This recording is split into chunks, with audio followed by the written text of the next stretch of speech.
Hello, and we are back with more Knights of the Old Republic. I have returned to the center base bridge of the Ebon Hawk, and I'm here with all the homies and all of my little frog dudes to continue our quest. Now, this episode is going to be a little bit different, as I think I said last episode, in that this is going to be sort of a collection of episodes. It's not going to be necessarily topic focused. It might still end with a topic, I don't know. But the content, the main body of the episode is going to be centered around just doing all the side quests, finishing up all the sort of loose ends before we begin the end game here.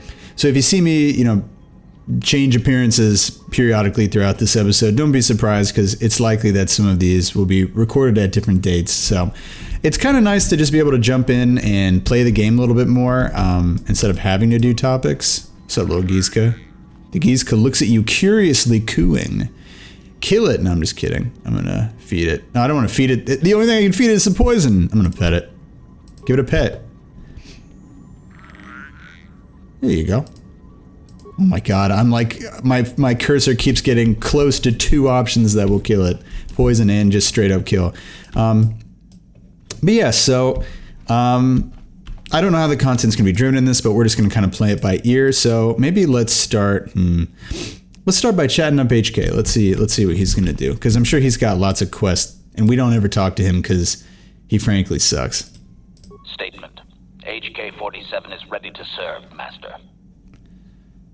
I think his memory might be finished. I'd like to try restoring some of your memory. Commentary. That is unnecessary now, Master. I have been returned to you, and my memory core is now fully functional. Statement. My functionality has now been fully restored, Master. I exist to serve Revan as your personal battle droid. In time, my assassination protocol can be restored, and at that point I will once again endeavor to eliminate any meatbag opposition you may have. Okay, how do I do that?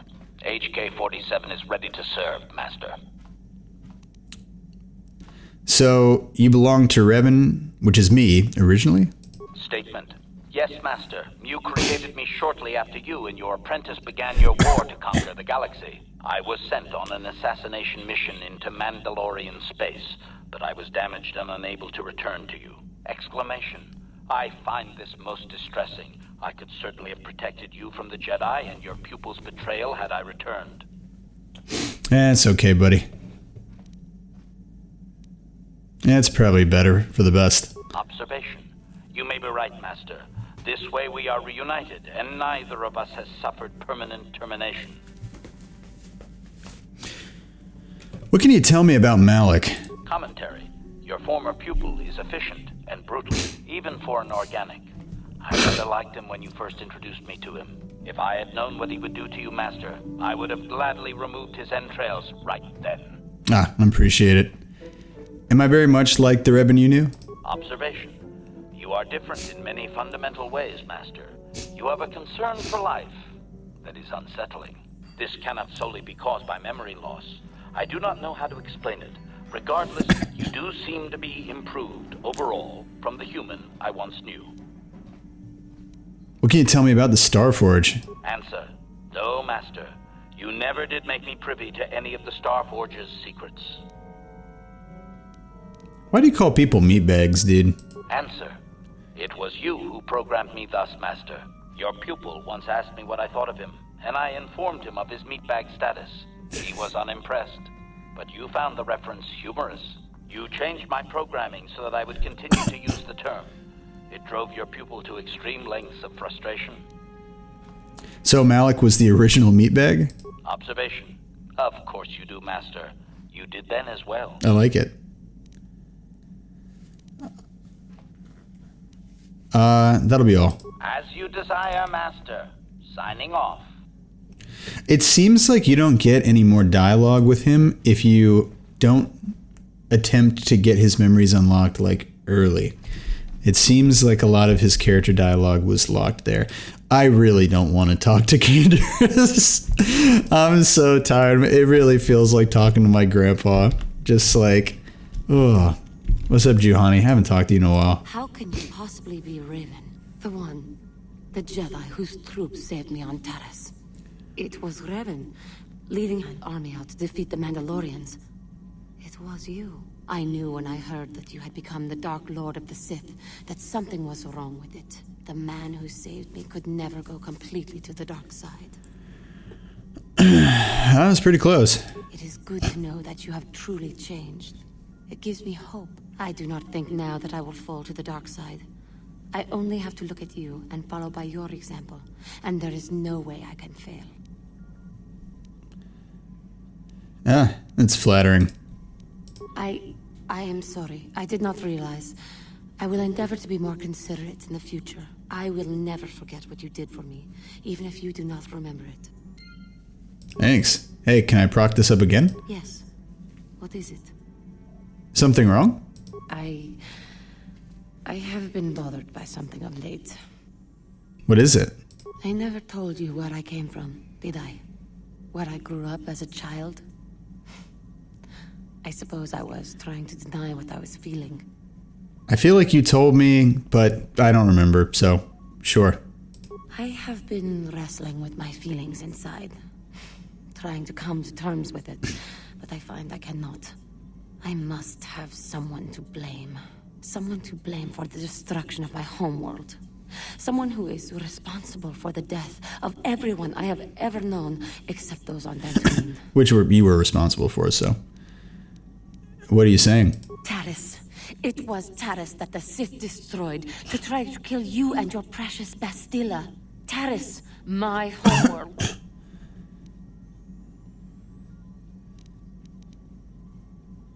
I thought you hated your homeworld. Actually, I don't remember that shit in real life. Yeah, I'm sorry, Giovanni. I didn't know. If it were not for you and Bastila, the Sith would have never had reason to destroy that world. It was your fault for being there, and your fault for rescuing Bastila. Without your intervention, the Sith would have had no cause to lay waste to my childhood. We. Just let me vent my anger. I need someone to blame. Something. Anything. I hated that world. Yet everything I learned as a child, I learned there. It is as much a part of me as the air I breathe. I have this ache inside me, where all my childhood memories lay, and I find your face there with them. If it was not for you, that world would still exist. Calm yourself.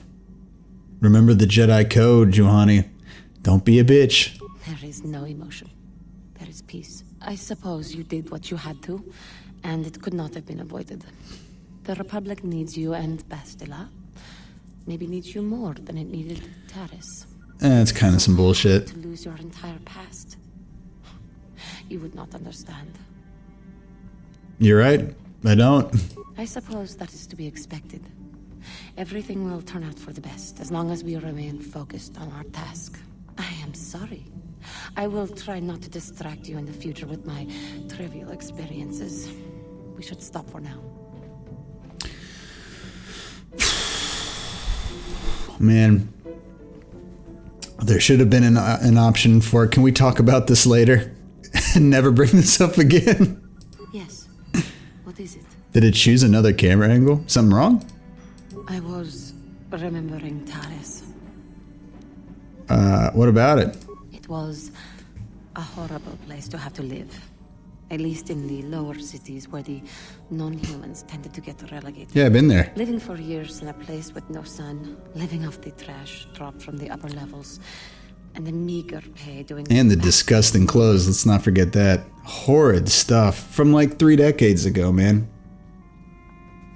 Bunch of dudes running around in like diarrhea-stained rompims. It was nasty. Good thing they blew it up.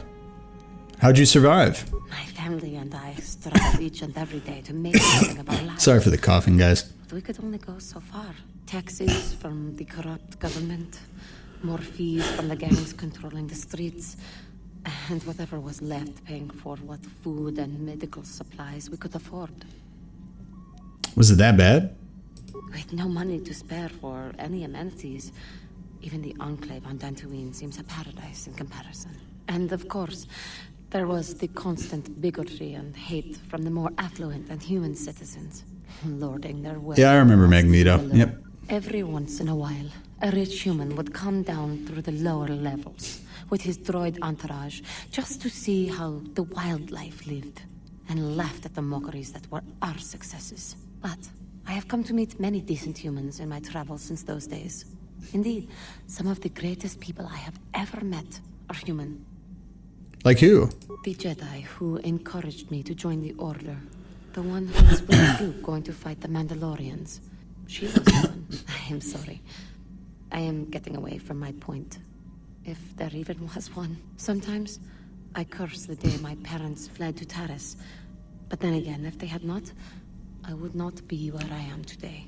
Hey, such is the truth with all backstories. Where'd you flee from? Another story for another time. For now, we must continue our own epic. To save the galaxy, if we can.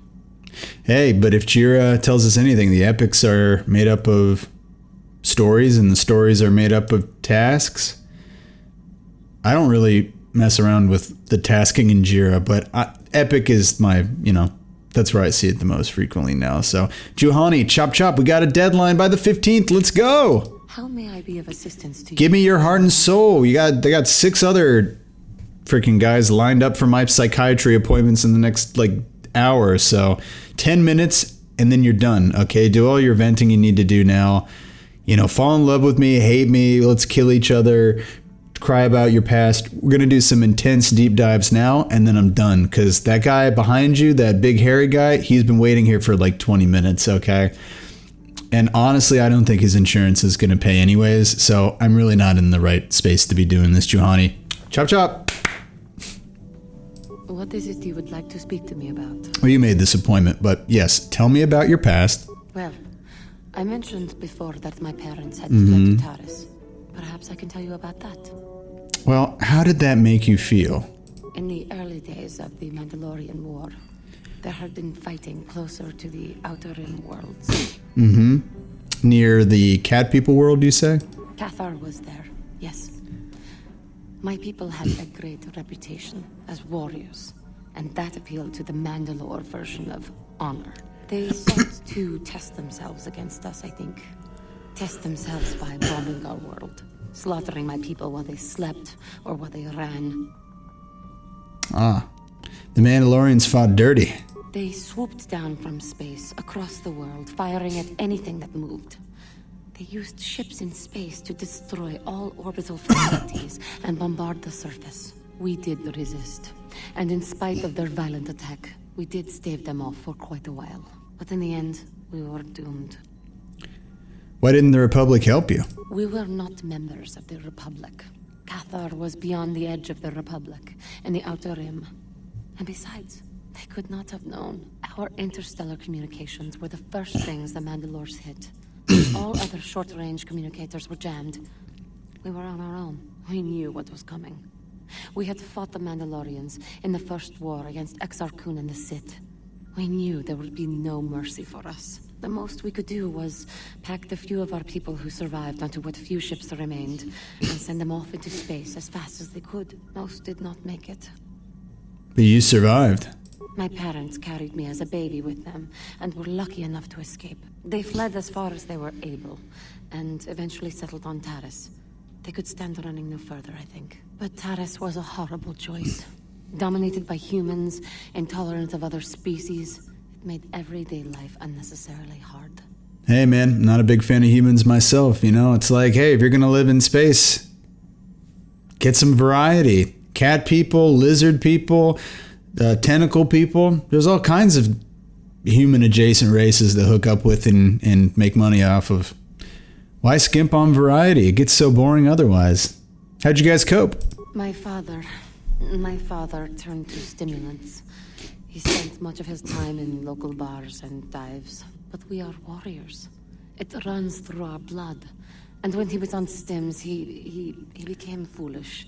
He let his warrior nature get the best of him. So he would get intoxicated, and he would fight. And finally, one day, he would die. Hey man, if you think about it, that's kind of what we do when I put the adrenal packs in. It's kind of like, doing a bump and going to die, the Aztecs did it, right? Almost every warrior race in history has some kind of crazy drug-related or warrior berserker Hayes state of fighting, and I mean, this is Star Wars, so it's probably based on something else. How did he die? Killed by a man who provoked him into a fight and killed him like an animal. I am sorry. I cannot talk about this any longer right now. Seriously, Juhani, okay? You see? Zalbar's waiting, and he brought both of his swords. So, I know that this makes you uncomfortable, but we really have to get to the nitty-gritty right now, okay? How may I be of assistance to you, Padawan? So, wondering if we could talk. What is it you would like to speak to me about? What happened after your father died? After my father died, my mother was left to support me alone. A single non-human woman, living in one of the worst, most violent slums on Taris. It was not easy for her. What happened? When my father was killed, it seemed that something in her began to die as well. She worked. She worked as hard as she was able. But over time, she began to waste away. I later learned that she was unable to get enough money to feed both of us, and had to start borrowing from the exchange, a band of cutthroats and smugglers. But even that was not enough. She hid what she was doing from me. She gave most of her food to me so that I would be strong, but she herself was suffering deeply from it. In the end, she could go on no longer, and collapsed at the cantina where she worked one day. Did she die? She never recovered. There was nothing really that I could do for her. She left me no money, and no doctor would see her without being paid first. I sat by her bed for days as she lay there dying. I never want that to happen to someone I care about ever again. But there was still the money she had borrowed. She had never paid it back and made no provisions for her death. You must understand. The exchange is brutal.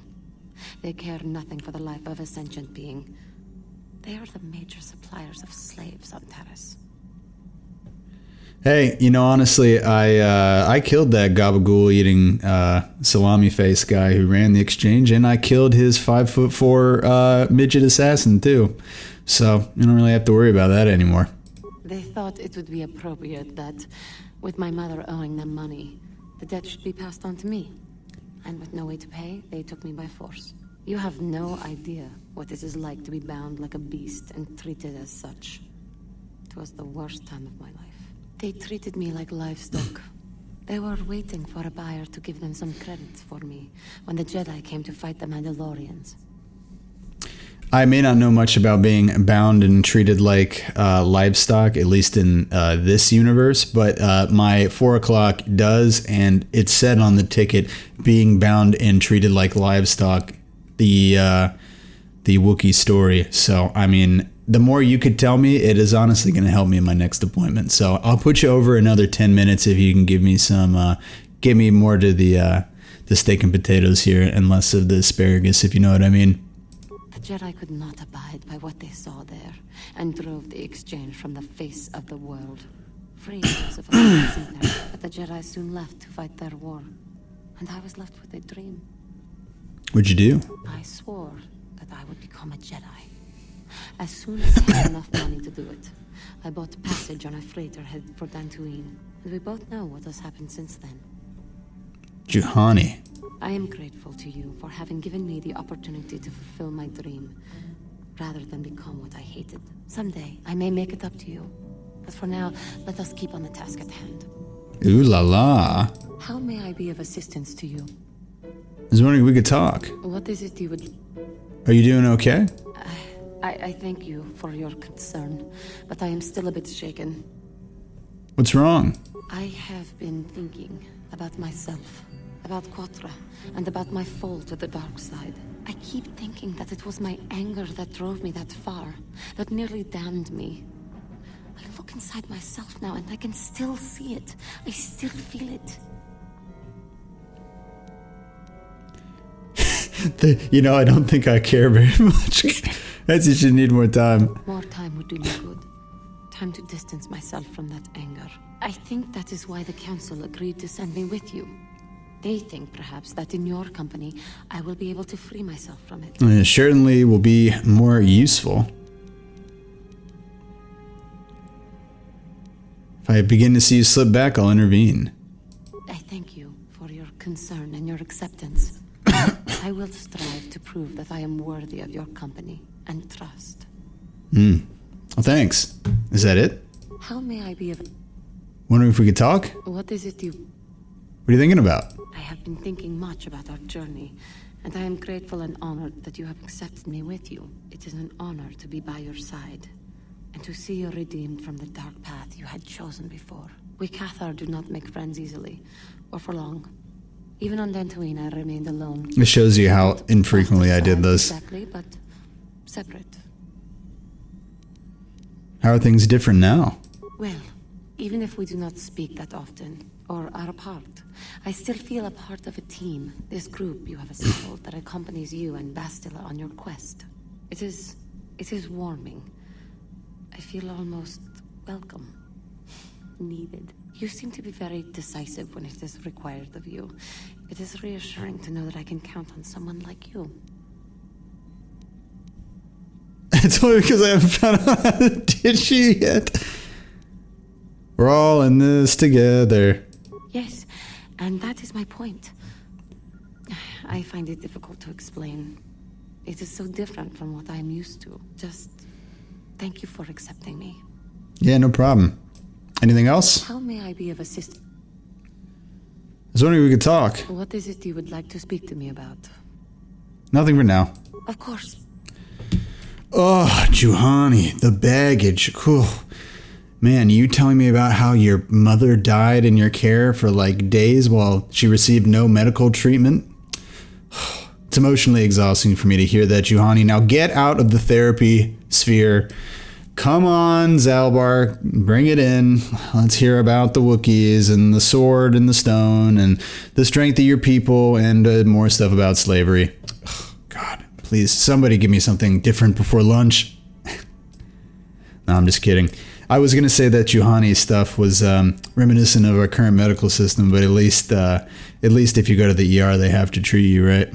So, and who pays for it? We taxpayers. But you know what?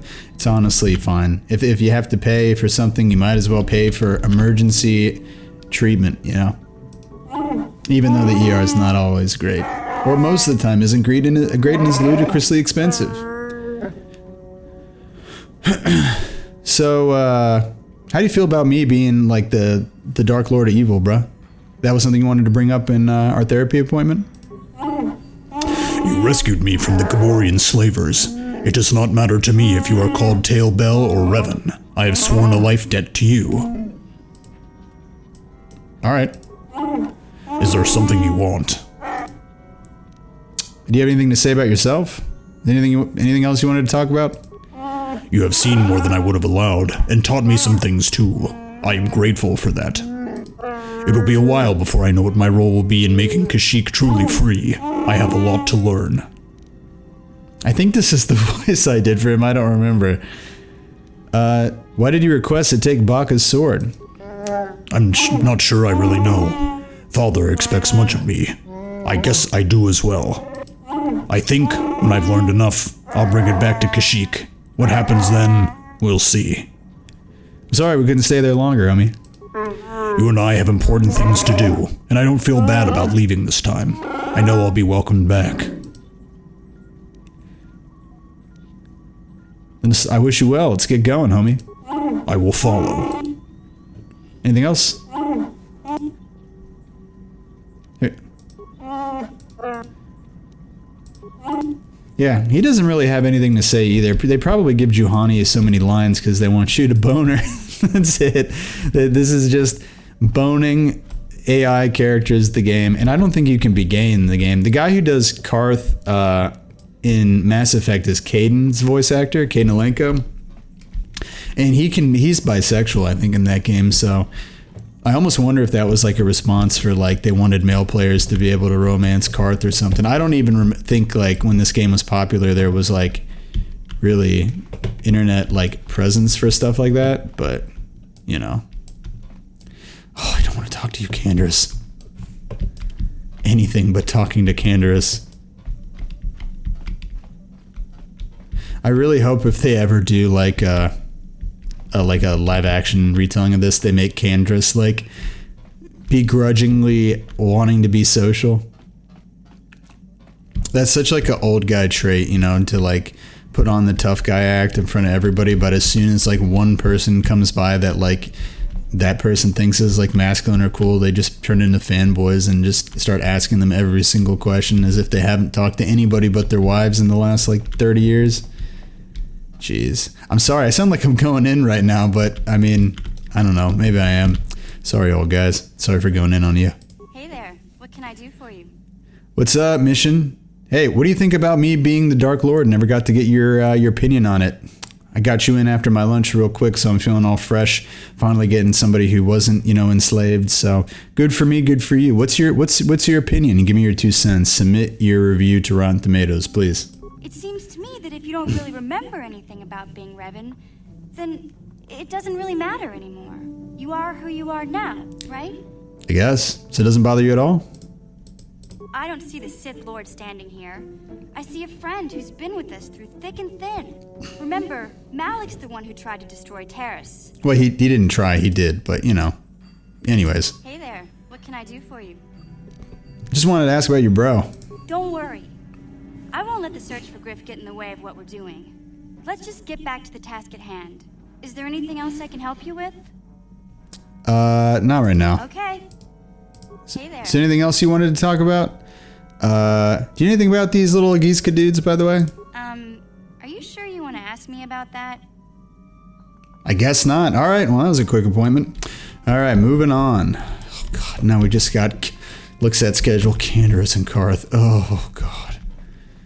Are you sure you didn't want to talk about anything, Zalbar? What about you? T3, you wanna talk to your bro? I know we don't always play, because, I mean, droids aren't that good in this game, but... Ugh. You don't talk much, do you, man? I guess just let me know if you have anything. Ugh. Alright, Karth. Oh, Jolie. Somehow you're refreshing. Got something on your mind, do you? You mentioned something about your adventuring days, I think? Did I say that? Strange the tricks memory plays on you when you get older. So you weren't an adventurer? Didn't I say that my past was my affair? You don't see me poking and prodding you with questions, do you? It just gets weird, dude. I come around the corner and it's like looking into a mirror that's been aged by 30 years. It's just, I don't know. I'm not entirely convinced you're not me from the future. I'm not here to satisfy your curiosity. No staring at the old man. That's what the sign says, damn it. And besides, you don't really want to hear about me. We're talking ancient history. Probably before you were born. History bores kids. Proven fact. Yeah, well, old people love to talk about history. Proven fact. Oh, fine, fine. Have it your way. Just don't cry about it later. Yes, I was an adventurer. Happy now? I wasn't even done with my Jedi training back then. I had a full head of hair and an eagerness to see absolutely everything. Well, that's more than I can say. The council was never happy with willful, brash Jolie Bindo, you see. Even less so when I began my smuggling career. You were a smuggler? Don't look at me like that, damn it. I wasn't always the wrinkled coot I am now, you know. I can still fight, too. So wipe off that smirk I see there. At the time, the Yukata system was interdicted by its own king. He preferred to keep his people starving and poor, all the better to oppress them. The Senate was trying to negotiate a peace, but they were getting nowhere as usual. I decided I wasn't going to wait. I found myself a ship and a partner, and we began smuggling food and supplies to the Yukata citizenry through the blockade. Where'd you get all the credits to do that? Well, we didn't buy all the equipment per se. Some were happy to donate goods. Some we just knew had more than they could use. Damn, Jolie was a badass. He was the protagonist of a game nobody played. Stole is such a harsh word. They would have donated those goods readily enough if they were compassionate. I considered it a tax on the greedy. We only got caught once. A lone Yukatish frigate shot us down and forced a crash landing. I thought the Force had abandoned me, as I remember. What happened next? Well, as it happens, getting shot down turned out to be very fortunate. That day was the day The day you what? Well, that was the day I met my wife. Oh, I'm sorry, man. It's all right. When you're digging through the trash, you shouldn't be surprised when you encounter something unpleasant. If it's all the same to you, I prefer to stop talking now. My mouth is starting to draw flies. Ah, Jolie has a wife, which means I have a wife in the future. Great news. Though she's probably dead. But hey, at least I got married. Things are looking on the up and up once we kill the dude with no lower jaw. Got something on your mind? Darth Jawline. You know, I don't think I can say anything about this. Oh, I get it. Let's play with the old man's head. Let's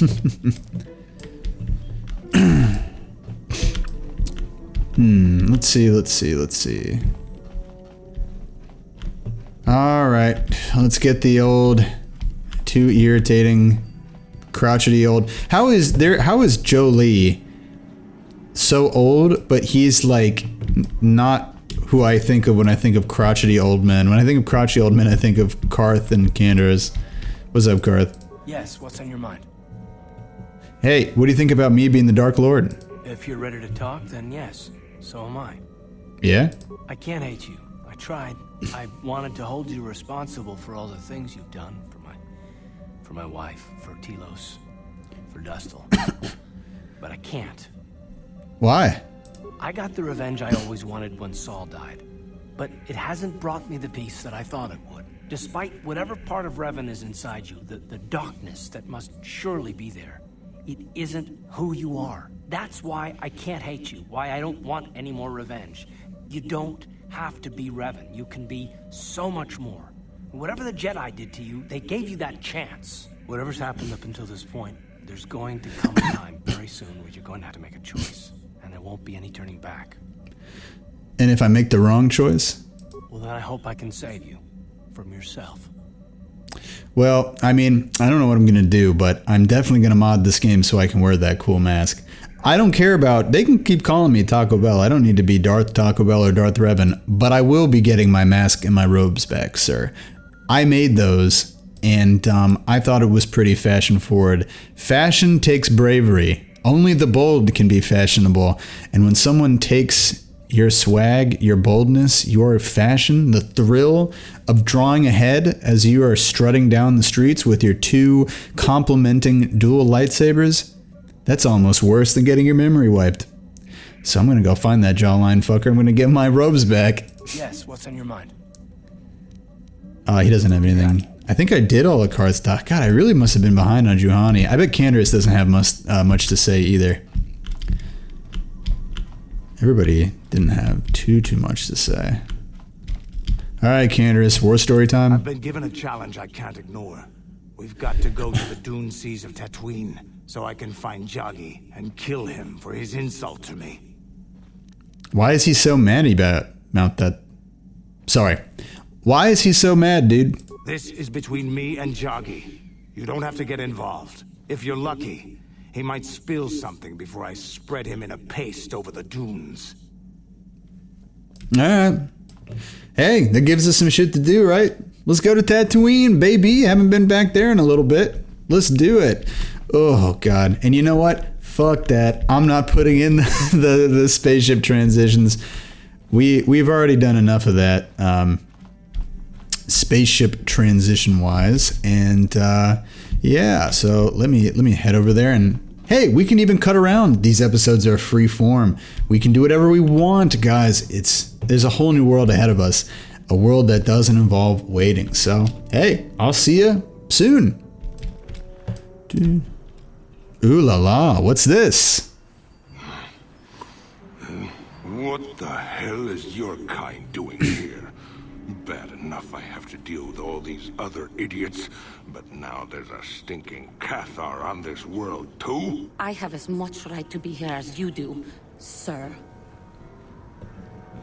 A big mouth like that can get you killed. Ooh, big man. The Jedi shooting his mouth off from behind a lightsaber, or whatever you're carrying, hiding behind your pet Cathar. And a woman at that. We should have exterminated all you Cathar when we had the chance. What? What do you know about my world? I know enough. Hey, wait a minute. You look familiar somehow.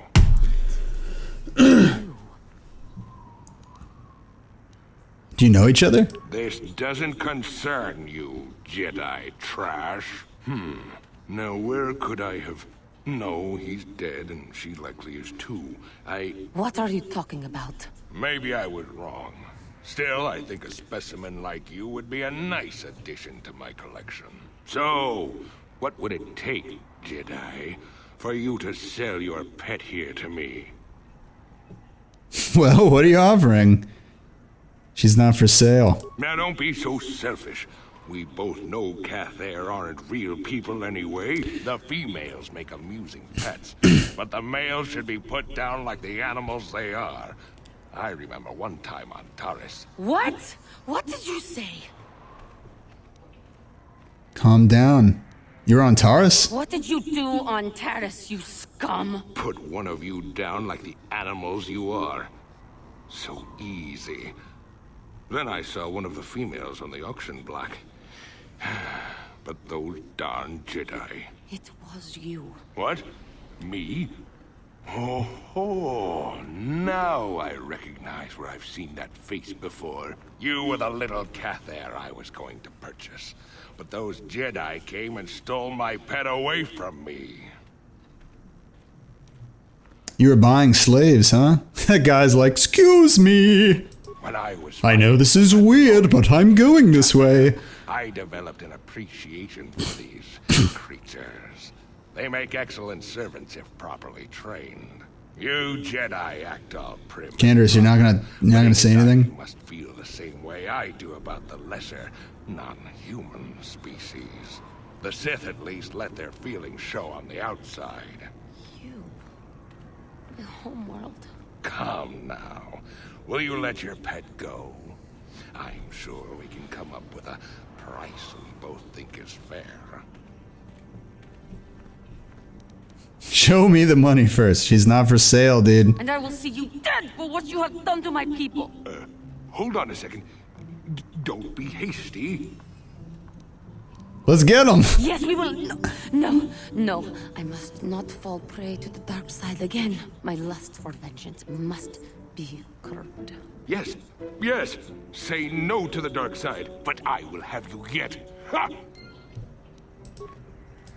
Damn. His head disappears. What's up, Giovanni? Our blood seethes at the thought of that man still running free. I cannot stand still while I think about it, but I will not give in to the dark side either. He will pay for his crimes, though. He will most likely be following us. Me. If we could find him first, then he may not be able to set in motion whatever he has in store for us. I mean, hey, honestly, you could have killed him, dude. I mean, at my current power level, I could probably raise this whole city without so much as a second thought, and Candace wouldn't have felt too bad about it. I mean, he's got some shit he's dealing with too, so hey, it would have been cool with me, dude. Hey, the High Plains Drifters are here. Managed to come after all. I see you brought friends. You brought some of your own as well. Ha! Indeed I did. I foresaw that you might need help, so I arranged a distraction. You talk too much, and you don't do shit. Big words from such a small human. But I know why he brought you here, and you shall regret his choice. Enough of this talk, Joggy. Let's do what we came here to do. Can't even look at him. Why are you yelling at me, dude? Let's do it. And you shall all die. I mean, hey. Oh, God, let's not pull their aggro.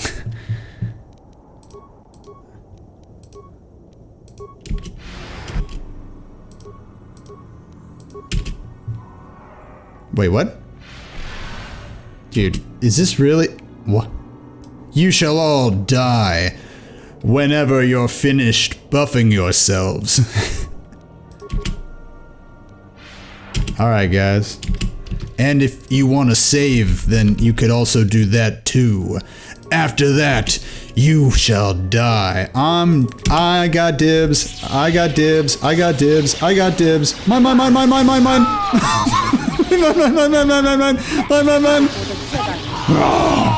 The power. My lightsabers are so powerful. Might. Sorry, bro. What? I'm sorry. Who is you? You didn't even get remains, bro. Well, he's done. I think this has affected me in ways I didn't anticipate. I think I'll need time to sort things out. Thanks for what you did. Whatever your intentions might have been. I just need time. Dude, did you just have an O, man? Are you good? I was kind of hoping that was going to be harder. I just cut through them dudes like paper, dude. Alright, well, I guess we'll just go kill these monsters that were over here, I guess. Oh, it's this asshole again. Get her, men. But remember, don't kill her. Oh, please. Ugh. Man, you really don't wait that long, dude. Well, hey. I'm never one not to oblige. Woo! Who am I to say when one should, Oh, him. This is what I knew. That was quick. You seem to have defeated me, Cat there, Worm. But I'll have the last laugh. Where are you? What do you mean? He doesn't have long, Gianni. He may not, but I will make him pay with what little time he has left. I will make him tell me what he has done to my people. You may have killed me today, but I had the pleasure of killing off your species. Not everyone who fought alongside the Mandalorians did it for their stupid concept of honor. Some of us just did it for the pleasure. The pleasure of seeing your world burn. You animal! You wretch! But I'm beyond your petty vengeance now, girl. You can never have your revenge. Just ignore him. He's already dead. And he was born purple. That's an indignity enough. I will not give him the satisfaction of seeing me give in to the dark side. Worm, I killed your people on Cather in the sky. On the ground. In their homes. I hunted them down like the animals they were. Just to see them burn. But the treacherous beasts fought back and left me with injuries that meant I could never fight again. Or so they thought. This isn't gonna work, dude. Also, your purple ass has Garfield's mustache for a forehead there. Just, viewers, I want you to look at the top of his head and just think of Garfield. No, I will not give it to him. I ended up at the lowest. Garfield's nose, Garfield's what did I find? lasagna-eating mouth. Two of those stinking beasts living there. The male was easy enough to bet, but the females proved elusive. I didn't know what happened to them after I killed the male. Until I saw this cursed woman on the auction block. But then the Jedi came and ruined everything before I could have my revenge. You killed my father. You killed my people. You treat us like animals. You deserve to die. He already is gonna die, dude. And he's like the evil, what is it? The evil, master of the defense of the dark arts teacher. You remember Juhani? Remember in that first Harry Potter movie where the dude took his turban off and he had a face on the back of his head? Well, this guy has had to live his whole life with Garfield's mouth on his forehead, and he's purple. Think about what he's had to go through, man. In fact, we probably should have just let him live so he had to go through the horror of being part Garfield for the rest of his life. Either way, bro, it doesn't mean anything. Plus, we already freaking sauced his ass too, man. Give in and embrace your hate. You are no better than me. You are nothing. I... Do not do it. Do not do it, Juhani. Don't touch that Garfield-looking motherfucker. Help me, please. Do not won't let me give in to my anger again. There is no emotion. There is no Garfield. There is peace. No, I will not do this. He may die, but it will not be under my vengeance. You coward. You weak.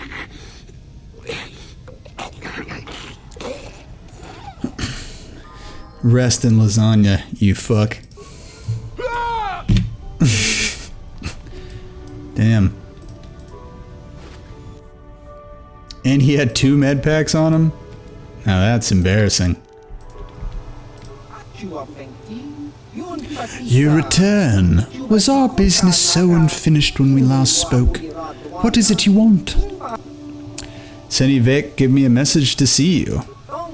Senny did not think you would come, but I knew better, Tailbell. It is good that you have come alone, for if you ever come with others, I will not speak to you of these things. I don't remember what voice I did for this guy either. I am Hulis of the Genoharadan, a secret society of bounty hunters.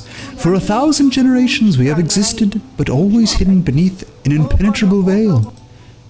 I've never heard of you, dude. Few ever have. We are shadow, darkness, and night. We are less than a whisper or a thought. We have managed to keep our existence a secret far longer than most could ever imagine. If you were ever foolish enough to tell anyone about this meeting of the Genoharadan's existence, they would not believe you. They'd probably think you were paranoid or mentally unstable. Not even those closest to you can know we have approached you. If you ever speak to me around any of your companions, I will not discuss the Genoharadan. Do you understand, Taco Bell? I will address you in your proper name, Taco. I believe you speak the truth. But remember this, if you ever betray us, this opportunity will be lost forever. Few among the galaxy have heard of the Genoharadan. They never see us, never know who we are, but they do not even know we exist. If you do not follow our rules, we will vanish, and you will be like all the others. You will never see us again. We will be nothing but a figment of your imagination. But if you swear to keep the secrets of our order, you will learn of a forbidden society known only to a handful throughout the galaxy. Yeah, I guess. Yeah, I mean, I think I'm free this week. Excellent! We have high hopes for you within the guild. If you prove yourself worthy, listen closely and I will give you a first glimpse into our secret world. We, Genoharadan, are an ancient guild of elite bounty hunters. I know I said that already, but let's go. For thousands of years we've been at work throughout the galaxy, eliminating our targets in total secrecy. How do they hire you if they don't know you exist? In the highest corridors of power, a handful of people know we exist and how to contact us. Of course, these people are smart enough to keep this knowledge a carefully guarded secret.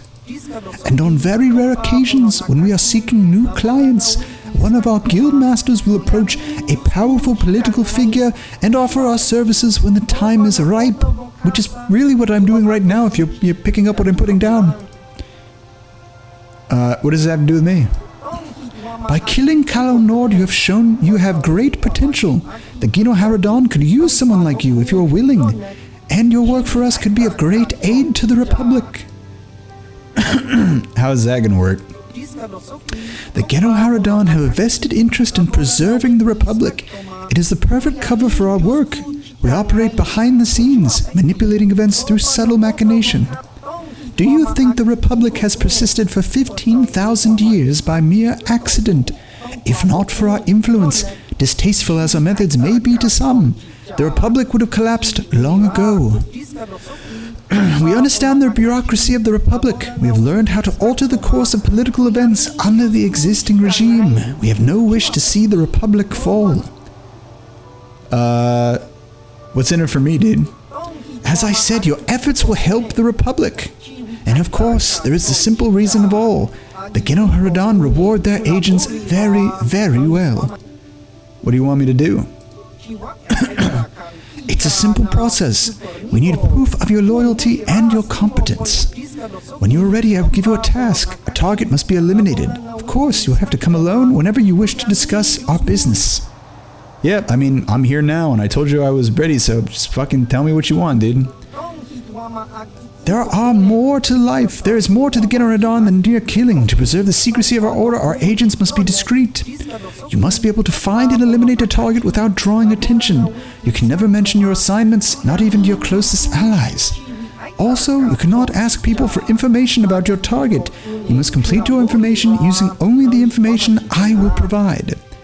Yeah, who's my target? I'm gonna look this shit up on Prima anyways. The first mission is a simple one.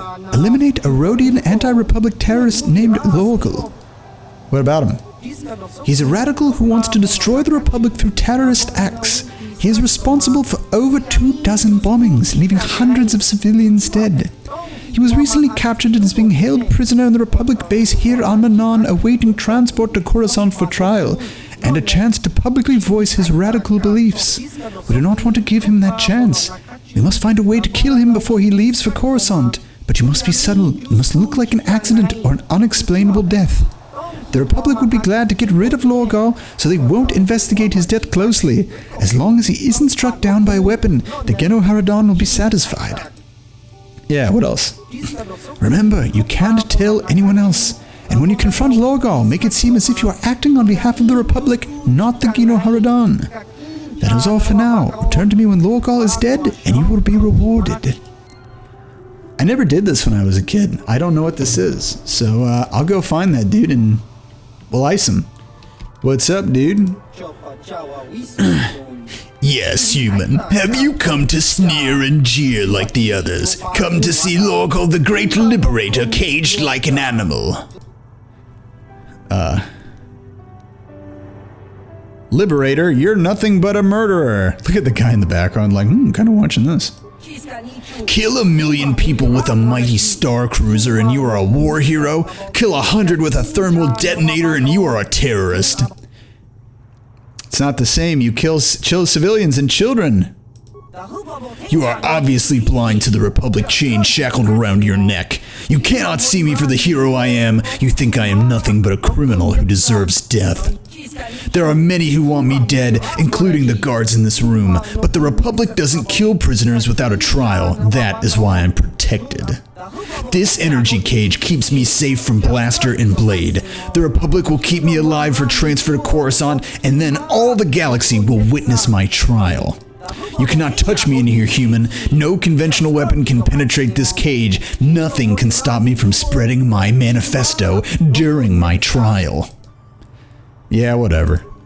Yes, leave me. You are a tool of the Republic, a slave who can't even see your own chains. But don't fear, someday I, or someone like me, will destroy the Republic and free you all.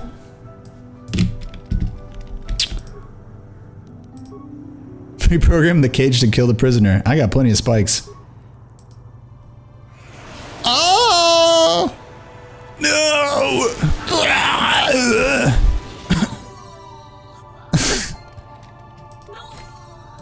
Hey, sorry, man.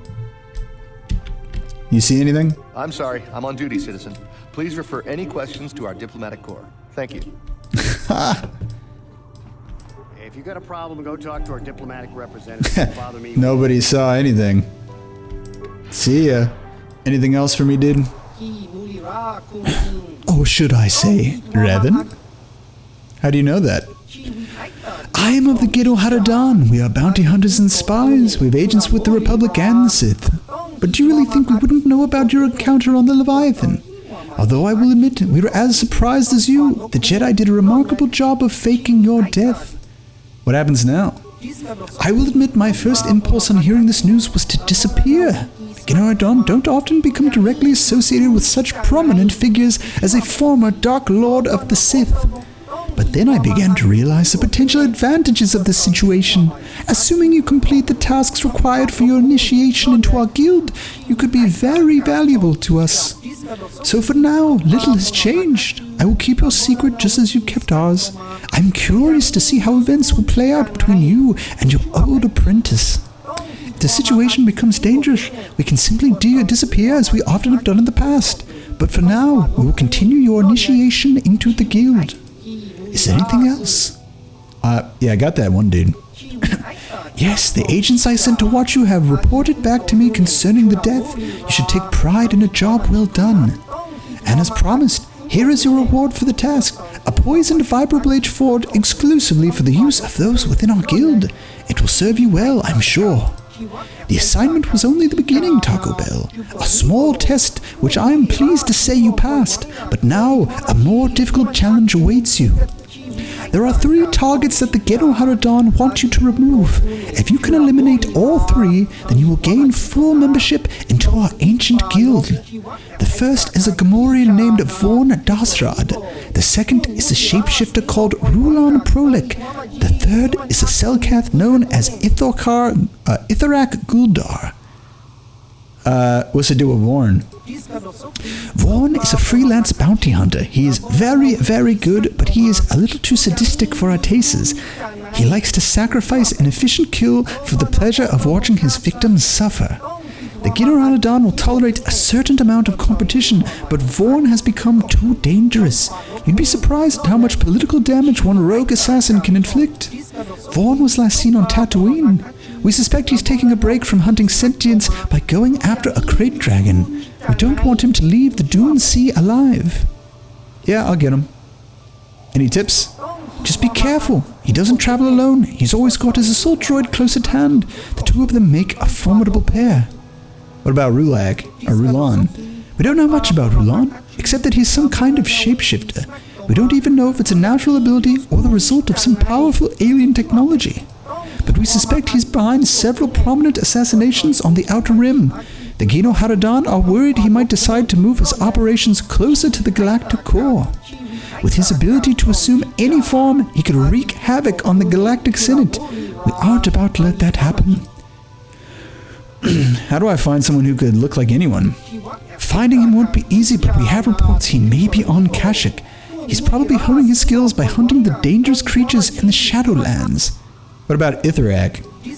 Ithorak isn't violent like Rulan or Vaughn, but in many ways he is more dangerous than either.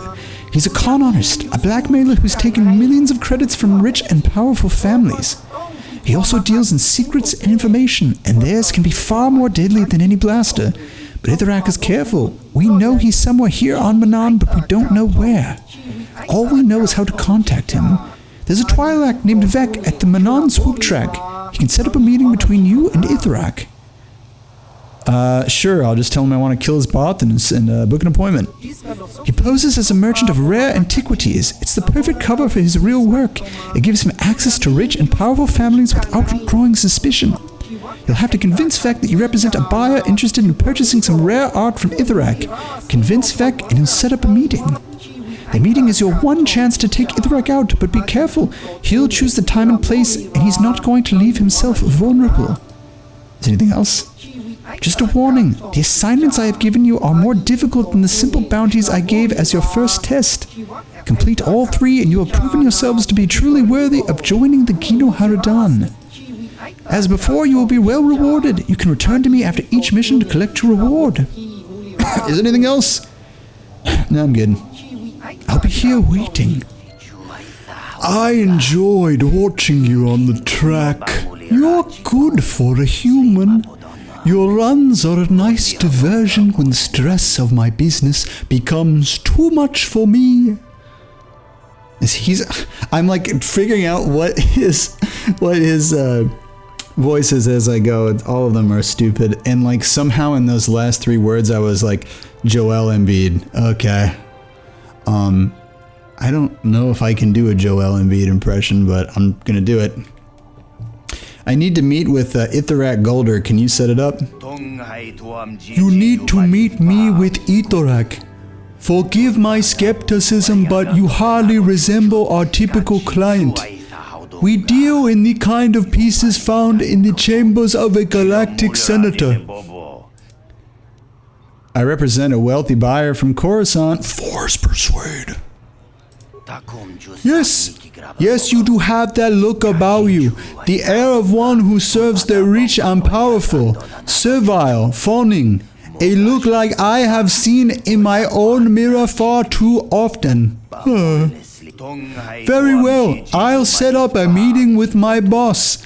The Sith permit Ithorak to conduct his private business in the non-secured hangar.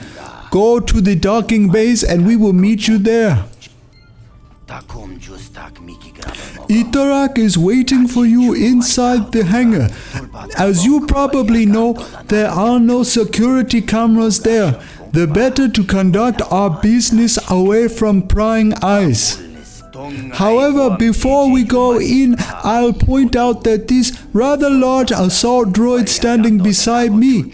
I and the droid will both accompany you in to see Itorak, just to make sure there is no trouble. My business is private, dude. Itorak is an important man with access to the rich and powerful. He is not about to let himself become an easy target for a kidnapping or an assassination. When you meet Itorak, I and the droid will both be there. It is my job to protect my employer, and I intend to do that regardless of my personal feelings towards him. Personal feelings? Itorak can be as temperamental as his clients. Combine that with his arrogance and the way he treats his underlings, and you can understand why I might soon consider seeking other employment. But despite all Itorak's faults, he does pay well, so I serve my employer faithfully for now. You should go be a center. You should quit on him right now. Leave and find another job. Yes, you're all right. He's never treated me with the respect I deserve. Yelling at me, insulting me, belittling me, trolling me.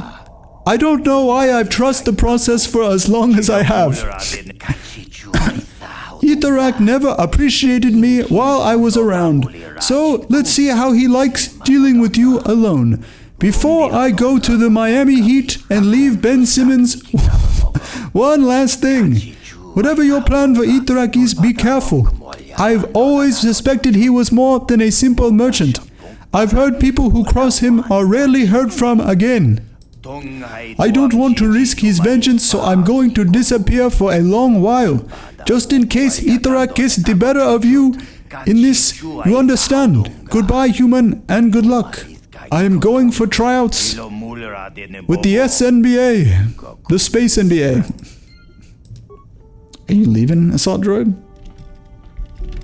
I'm like, dude, if I have max persuade and I have 19 persuasion, I sure as shit should be able to get through this. Alright, kids, you ready for this shit? Ugh. I'll handle this.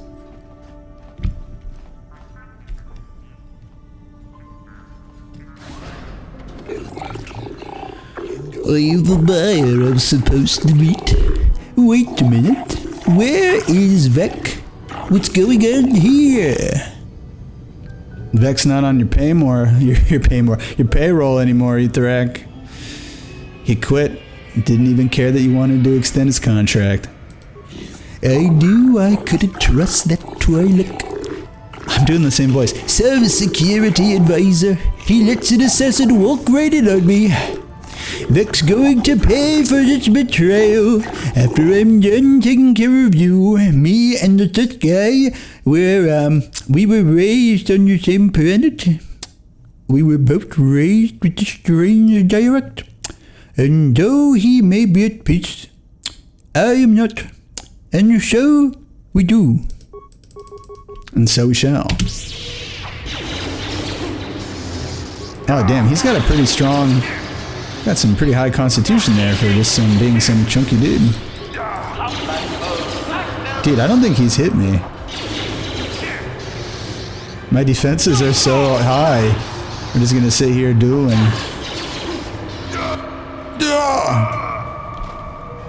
Goodbye. I'm getting so many dark side points for this.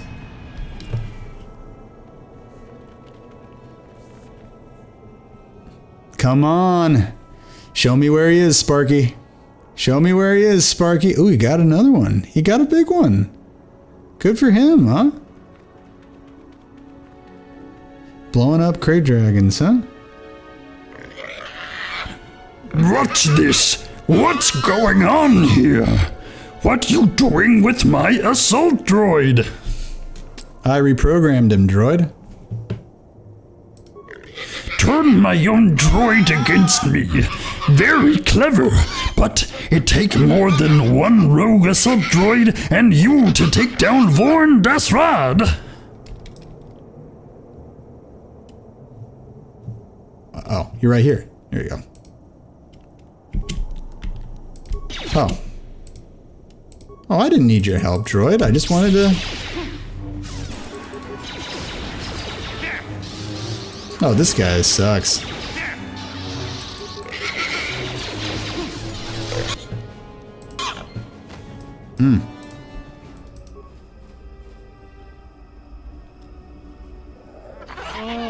Why do you disturb me, human? Growarowar comes to the Shadowlands to get away from your kind. I want to ask you some questions.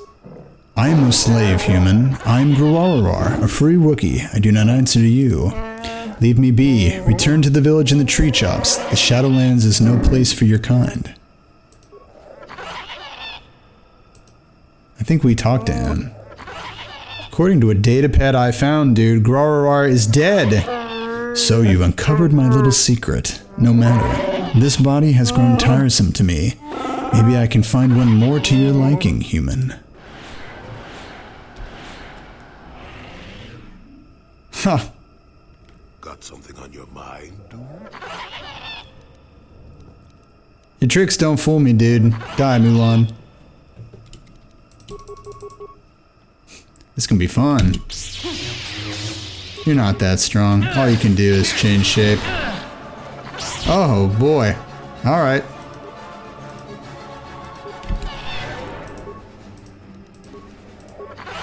How'd you like that? You're not that bad.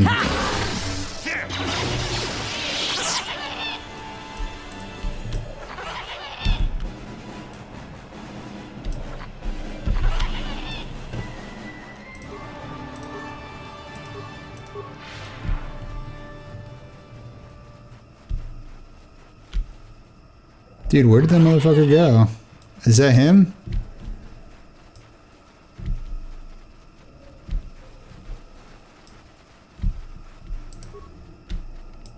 He turned into one of these fucking monkeys?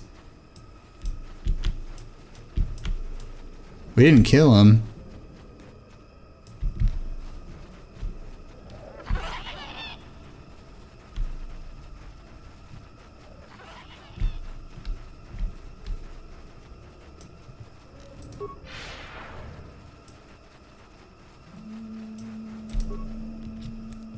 This tack may be Rollock. Maybe if you kill it, it'll revert to its own form. Attack the Tatch.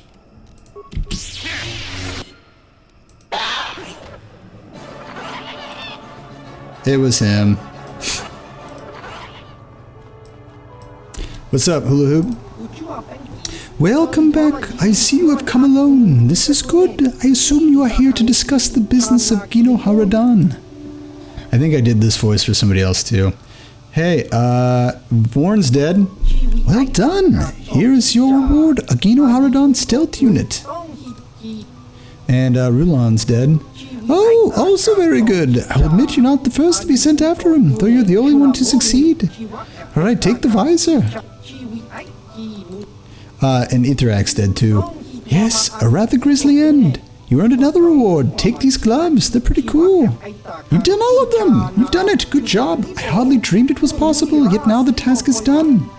All the years of planning, spying, and digging to discover the true identities, it was all worth it. Now the Gino Haradan are mine alone. What are you talking about? Poor foolish Tailbell. You had no idea the targets I sent you were after 3 of the overseers of the Gino Haradan, did you?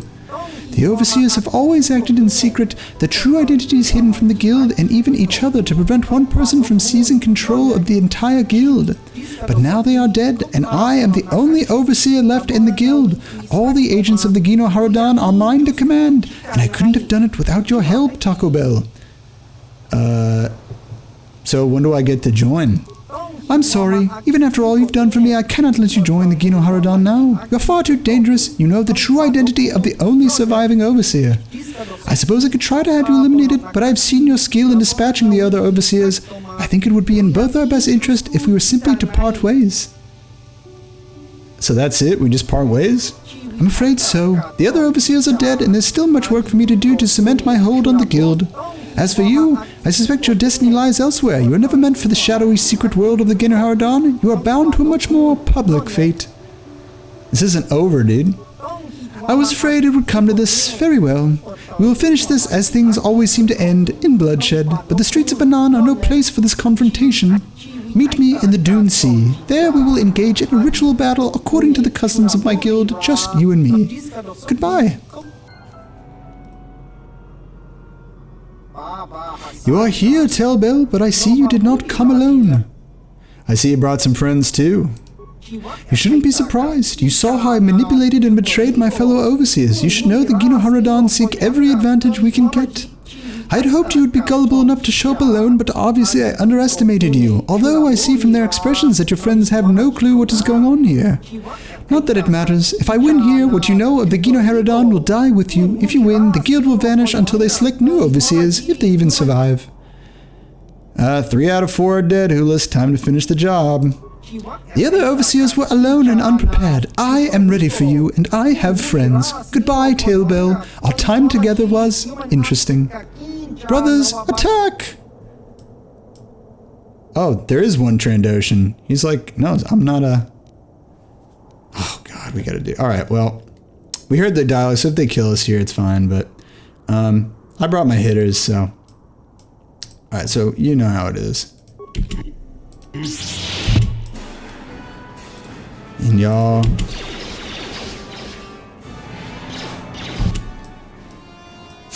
Everyone's fucking frozen.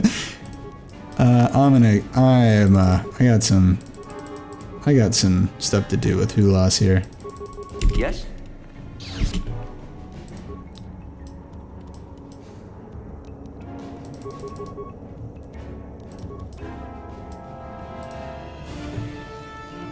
Yes.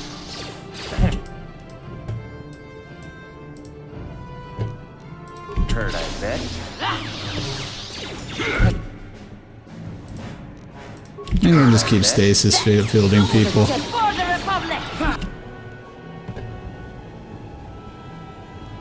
This shit is mad easy, bruh. Jane can? Jane can't do shit. More like it. This guy sucks, too. No, this guy. There you go. Good night. Thank you, Jolie. I will be your doom. Come on. Get him.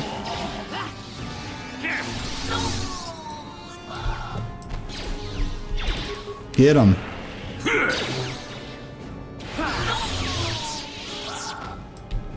Tee-hee. Well, that was anticlimactic.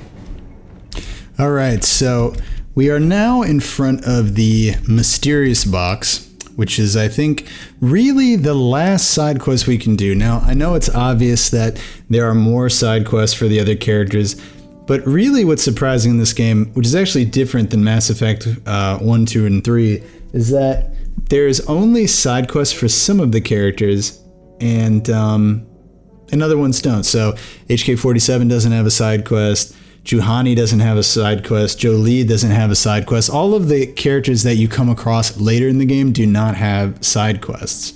Now, we did Canderous' side quest.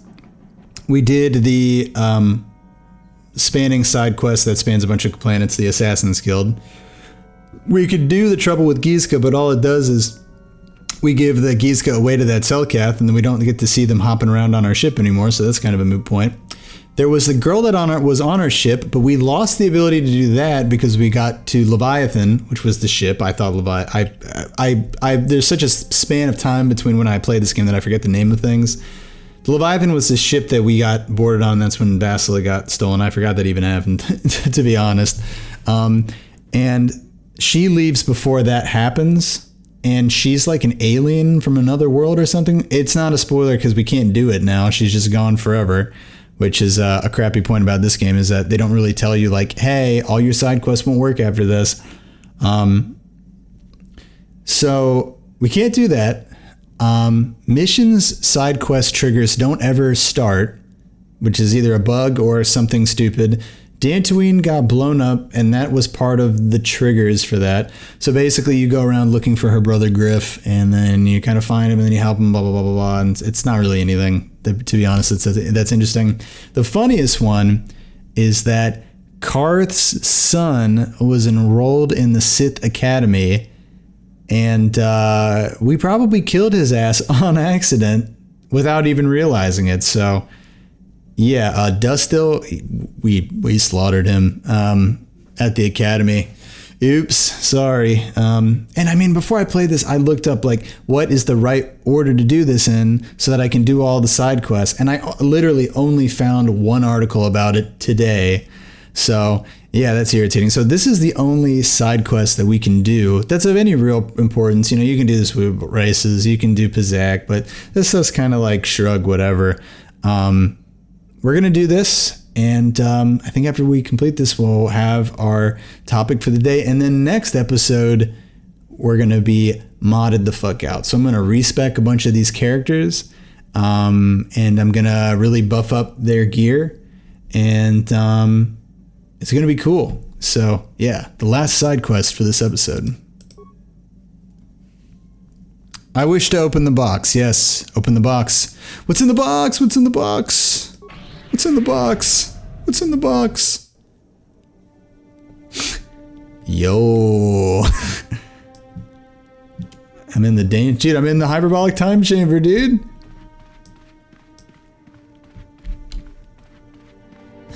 You must be Mr. Popo. What? Something else coming to my prison already?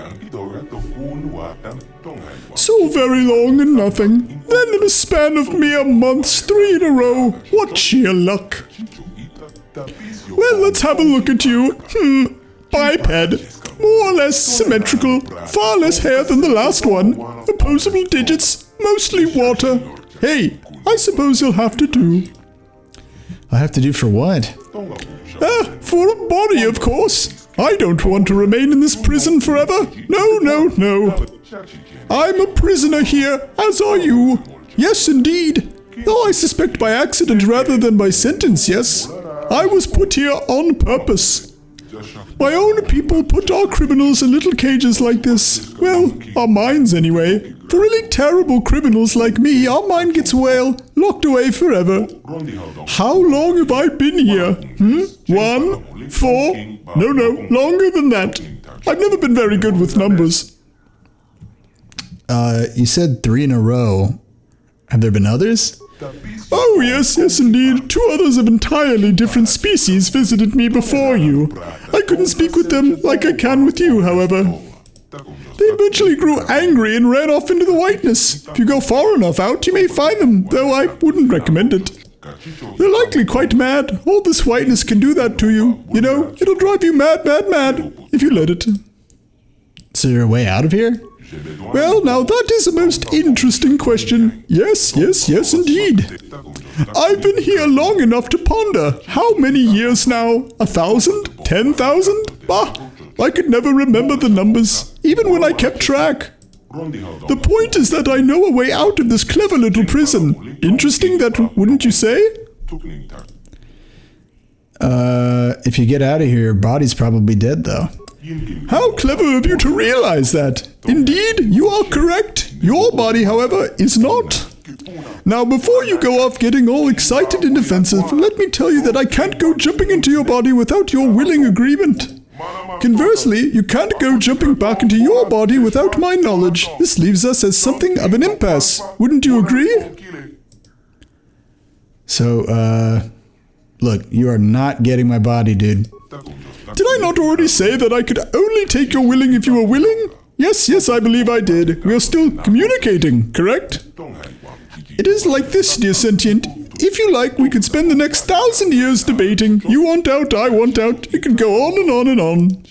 Unless your species is remarkably long-lived, I doubt your body has 1,000 years. And frankly, I doubt either one of us is going to convince the other of anything, yes? So why waste the time? A simple competition between the two of us and we settle the matter. You win, you go free. I win, I go free. Yes? What do you want to do?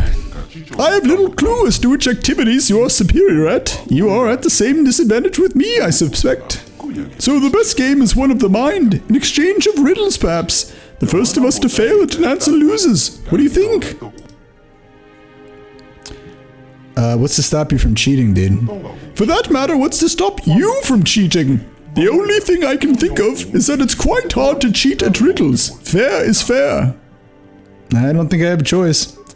Now, no need to be fussy. If I seem to be moving fast, it's simply because I've had an overabundance of time to consider this scenario. That being the case, and seeing as this is technically my home, I'll go first. Now, let's see. Until I am measured, I am not known. Yet how you miss me when I have flown.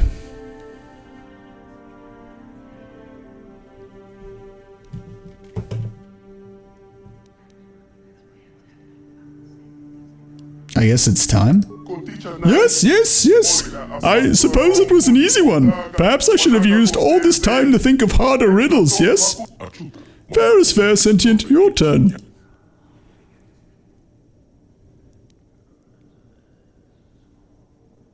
What has roots as nobody sees is taller than the trees, up it goes, and yet it never grows. What manner of plant could that be? But it does not grow, so it is no not plant at all. It is a mountain. Yes, that's it. Very clever, sentient. But it is my turn once again. I never was, yet always will be. I am never seen, yet always come. I can carry nothing, yet hold much for some.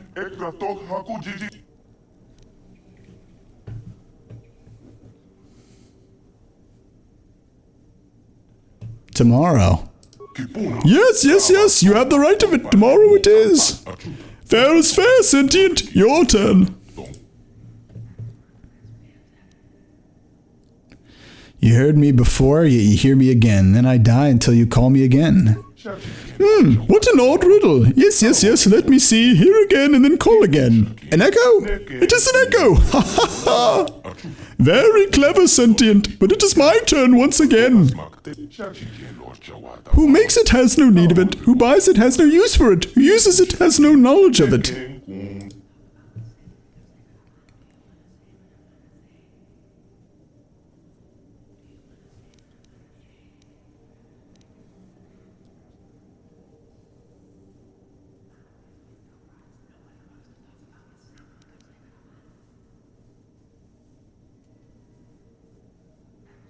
A grave.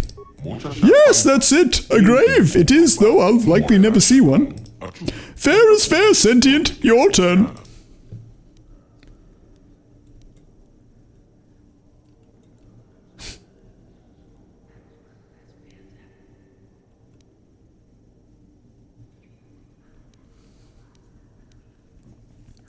Flying to Dantooine, I meet 5 ships. Each ship has 5 crewmen. Each crewman has 5 pets. How many in all are flying to Dantooine?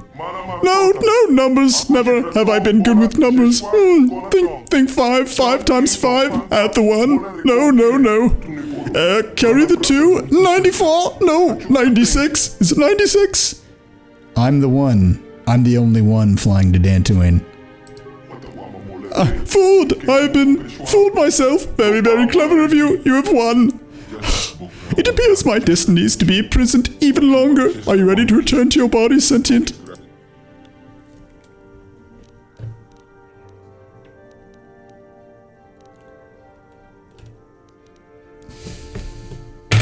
Before I go, what's your name? My name? It's, well, how do you like that? I've completely forgotten. I think I knew it 1,000 years ago. I guess I've been here so long I've forgotten. My, that's depressing.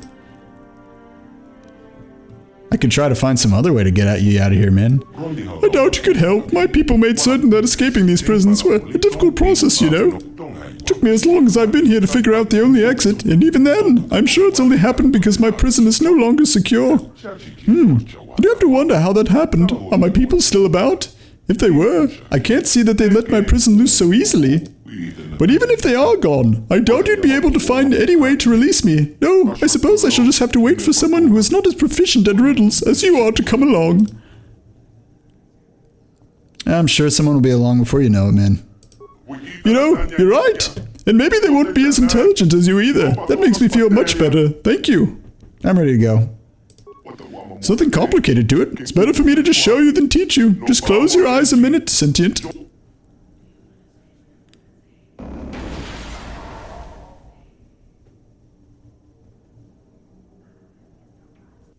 And we are back, yes, and we are going to play even more Knights of the Old Republic. We're actually going to get into the end game here so that we can actually progress. And yes, there will be one topic today, but guess what? This is going to be an exorbitantly long episode, probably. So for all you viewers at home, congratulations, you get the extra value.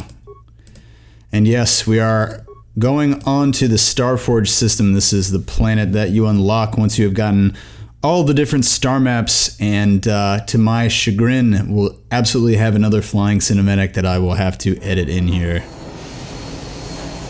To me, I'm seeing them lift off from Tatooine, but to you guys, you are seeing whatever ends up there, so. Yes, indeed, yes, indeed. Brr, brr, brr, brr.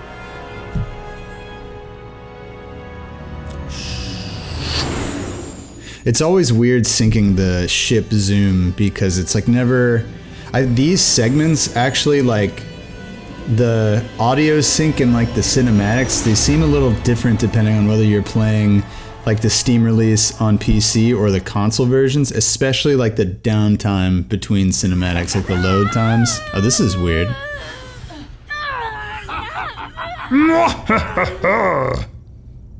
Ooh. Strong child. But I will break you. I'll never fall to the dark side. Bow, bow, bow. I've been feeling so... No. You're a fool. Torture. No, dear Bastila. You misunderstand. This is but a... This is so porny. To whet your appetite. Quench your appetite. Loyalty to me. It will be willingly. Never.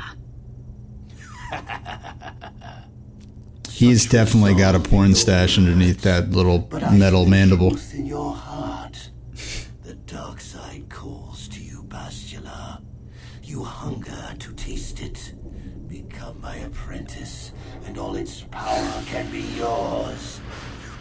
He's like, I've tasted it too. I tasted it a lot when Revan showed me the taste of the dark side. And now you must taste me.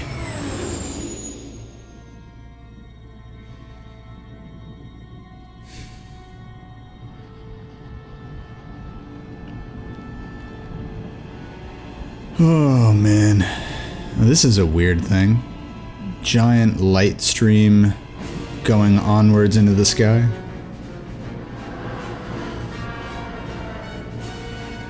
Cool. I guess this is the Starforge. I don't remember what this thing looked like.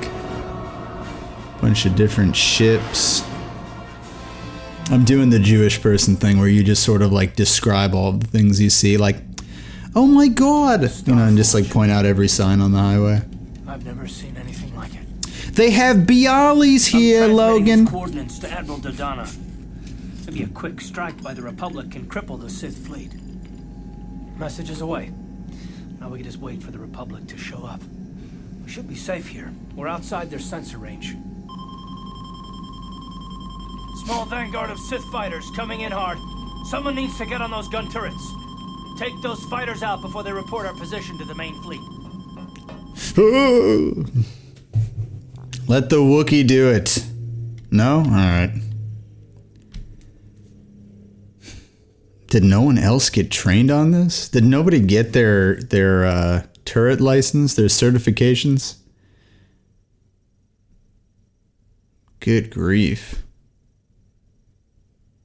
Oh no. Did this lag out? Oh no. Come on. Oh, that was weird. Okay. Incoming fighters. And more Steam Edition problems. They're like, quickly. Oh god, what is all this crap on the on the screen?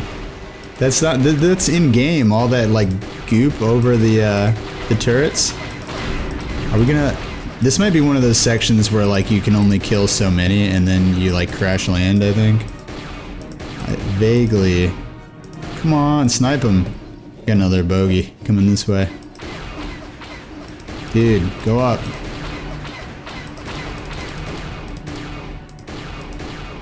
Dude, how far do I have to lead this guy?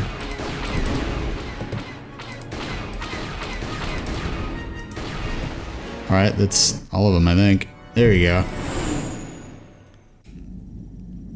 We've got problems. We've flown to some kind of disruptor field. All my instruments are jammed. We've got massive overloads in all systems. I'm picking up a single planet in this system. I'll try and put us down there. I wonder if we actually would have crash landed if you'd failed that sequence, like if this same thing would have happened. I wonder. The planet is blue. It's nice. I like it.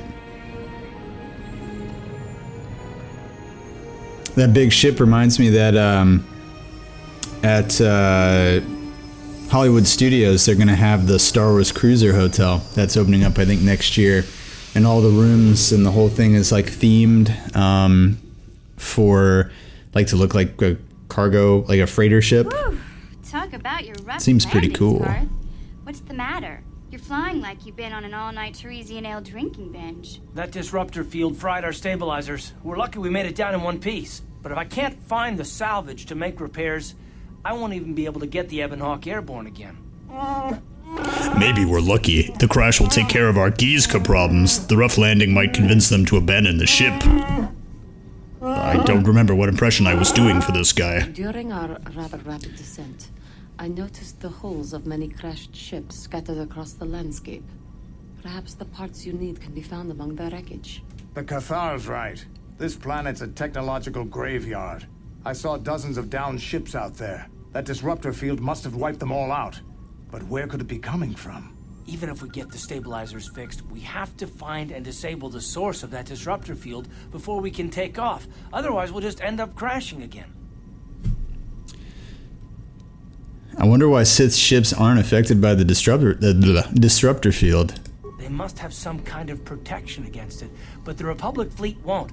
We have to find a way to disable that disruptor field, or the Sith will slaughter them. T3's picking up massive power fluctuations on the ship's sensors. They seem to be coming from some type of large stone structure to the east. It looks like some kind of ancient temple. Hey, what about Bastila? We haven't forgotten about her, but we can't do her much good stuck down here.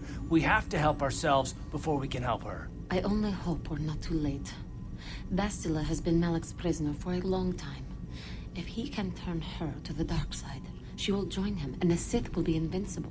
I mean, I was stronger than her in our party. I mean, for part of the game at least. Even together, they're no match for me. I used to be a Sith Lord, remember? I remember, though I hoped you would not be so quick to embrace the being you once were.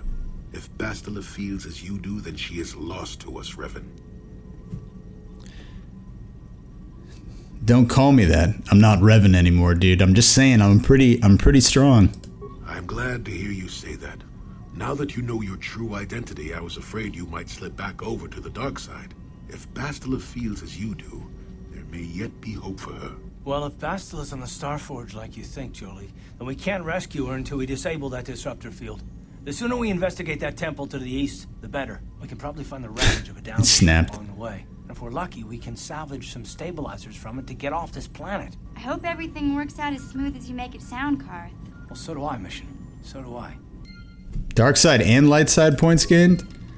I was just trying to gas myself up, and that's like evil? I'm like, bro, I'm just saying I could take both of them. It doesn't mean that I want to kill Bastila, but I'm saying that we can play 2v1 Smash Brothers, and I'll still win with team attack off. What's up? You didn't say much, HK. Statement. HK-47 is ready to serve, Master. I guess he doesn't have anything to say. Dang, they really get everybody else engaged in that conversation except for T3, huh? Hey, Candaris, did you want to talk about that thing, by the way? What are your thoughts now? This thing with Joggy, is it...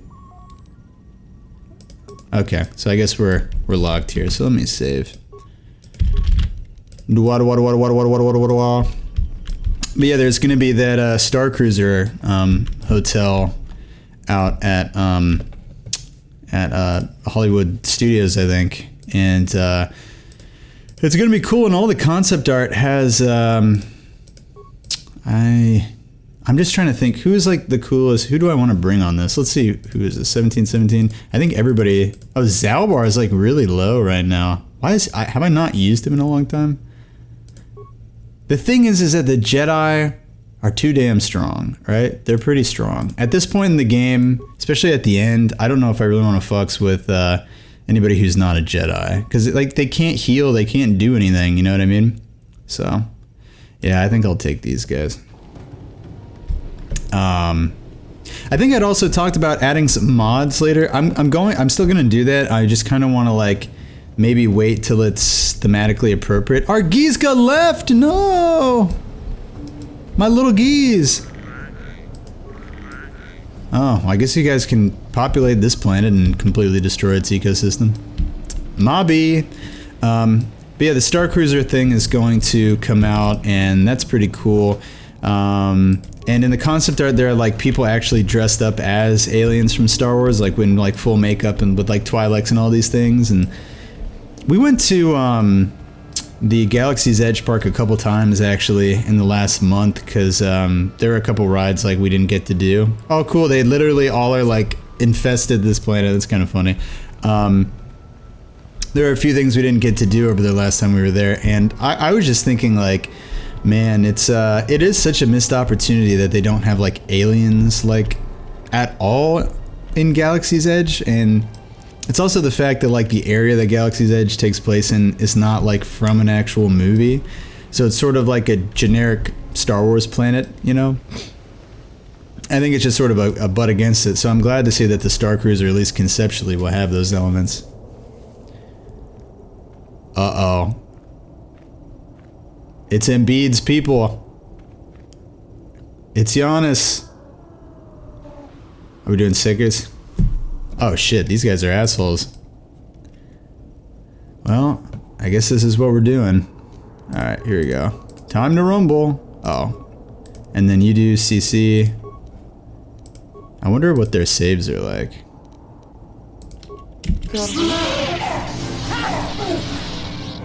What? And these guys suck. Is what a Jedi can do. That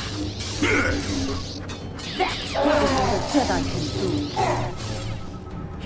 I think these guys were supposed to be hard, but like they're clearly not. Oh.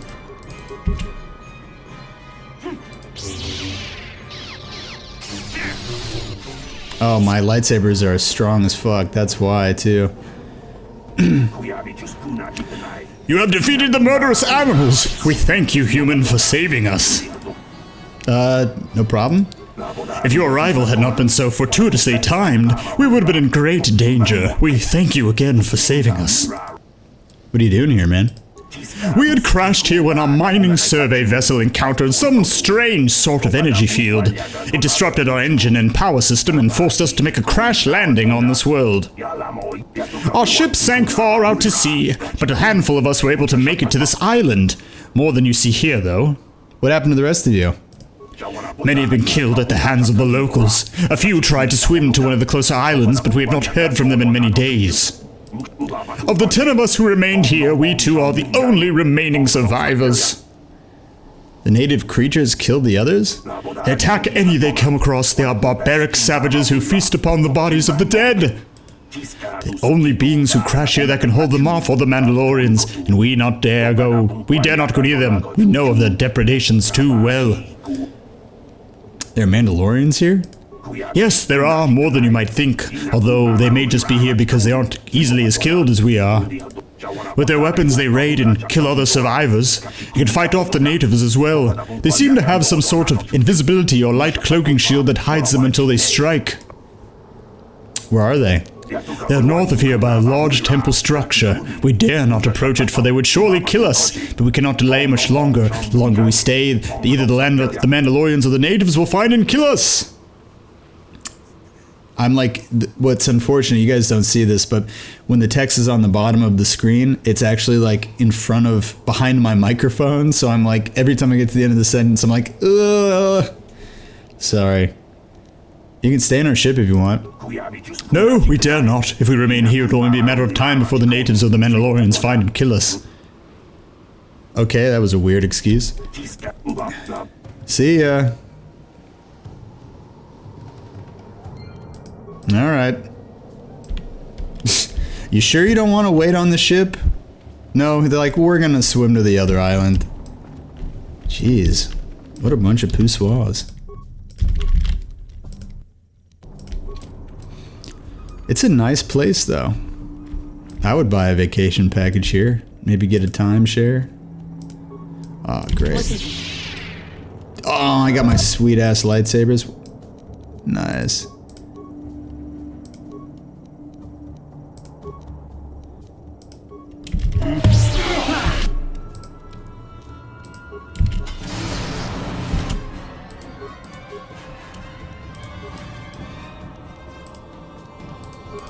What? So broken. It's just completely beat the whole game with this ability. Like, they're so strong. I know I've said this like a lot of times, but look, he just got out of the stun, now he's re-stunned. You know? You're just stuck. Bye. Nice. Yeah, I think these are the two strongest lightsabers in the game, so. And I remember it being tough when I was fighting these guys before, so I imagine I'm just really strong now. I guess if there are no creatures here and there are only cannibals, then like the rate of reproduction of the Gizka will actually like protect them, you know? Oh, this is just like a nice like scenic overlook, I guess. That's kind of cool. Nice. But yeah, the Star Wars Hotel seems cool, and we actually got to go on Rise of the Resistance, which is, if you can get in, which it's almost like impossible to get into that ride, it's really fucking cool. Like, it's like multiple parts. Oh, a young Rancor? Oh, this dude is definitely gonna make the save. Yeah, let me get a... try to get the...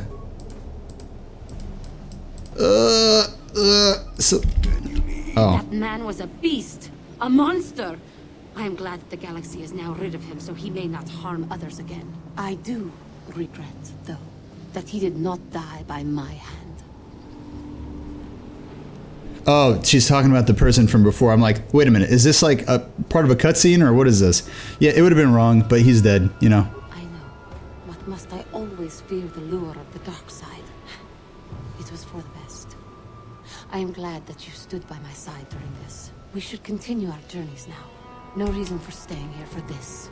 Yep, thanks, I guess. Oh, we switched spots. Did you see that? That actually was like a weird strat that got Jolie in range to actually do stasis field from here. All right, and then I want you to do Force Lightning. Just keep spamming it, and then I'm gonna run. Let's just see how this goes. Yes.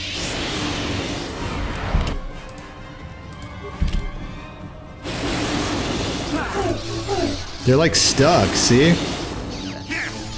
They literally got stuck behind the, you want to always take out the mobs first, by the way, for any prospective gamers out there.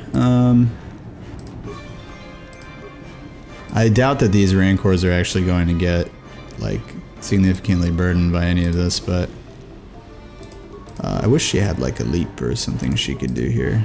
But I would just go attack that other one. Go back to me. Yeah. Forget all that, and then do this. Oh man, these guys are weak too.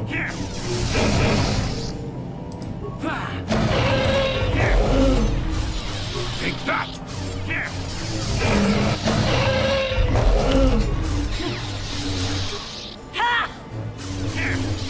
Bring as many as you can, bitches.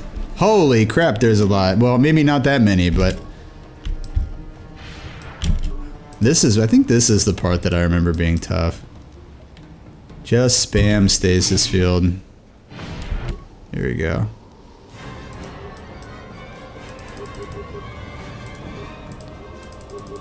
There you go.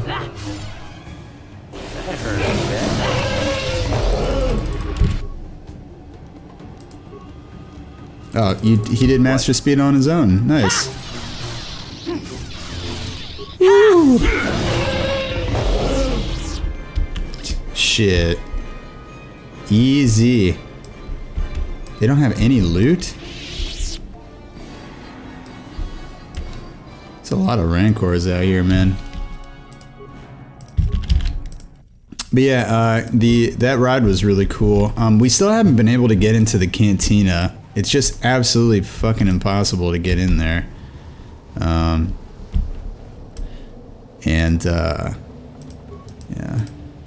Yes? Yeah, here. Hit him with...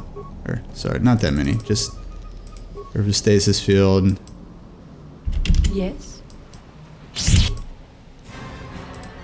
Yeah, the young Rancors are pretty easy. Sure. Yeah, it's just like impossible to get into the cantina ever. You know, it's just like very... See what you got. God, dude, look at how little damage Joey is doing too. He's just like a little... The most like babyest swipe ever. Never too old for this. At least we're getting like this good XP. But yeah, cantina is impossible to get into. We actually looked, and our passes expire in like a few weeks in June. And what we found is that like even 2 or 3 months ago, it was booked out for like 3 months, and we couldn't even make a reservation where we could theoretically like even have a ticket to go anymore. So yeah, the cantina is crazy to get a reservation. That's the weird thing about Galaxy's Edge, is that like it's really mostly cool for merch, like more than anything, because like most of the experiences there are like sort of limited time, I guess. Good lord, we're getting jumped now. At least we just healed. Doth you have no shame? Not this again. What on earth, bro? Deadly toxic.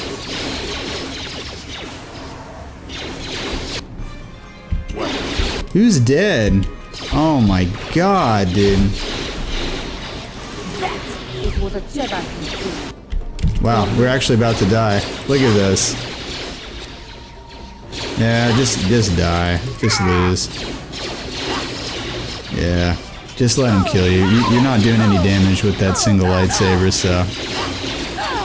Yeah, the Mandalorians killed all the Jedi at the end. 42-38 versus... Yeah. Nice, okay. So this is where we get jumped over here, but yeah, so what we want to do is, so we want to like save I'm gonna heal because my force abilities don't matter.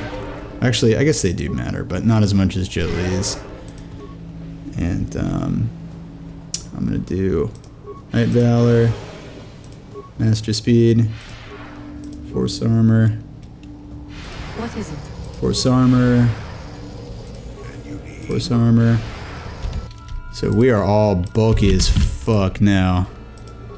And then I'm gonna tell, I want my DPS to go in and get clapped. Just fight me. Just send me into the combat, please. There you go. Because we don't want to waste too much time. Go in.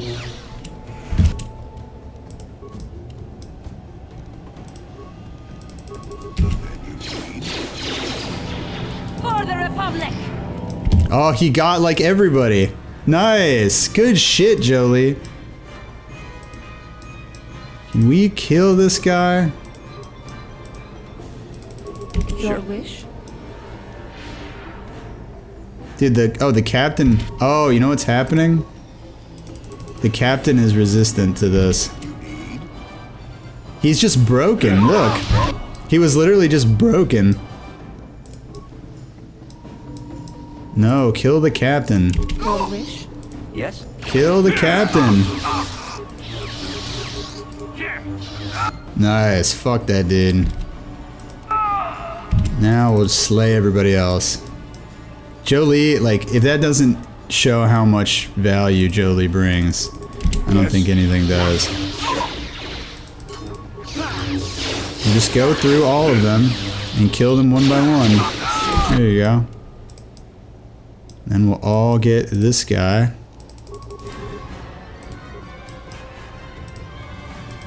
Yes. For the Republic! Damn. Knocked on your bitch ass. Yeah, these guys are done. They're done now. Ah, I lost my mouse again. Ah. No, dude.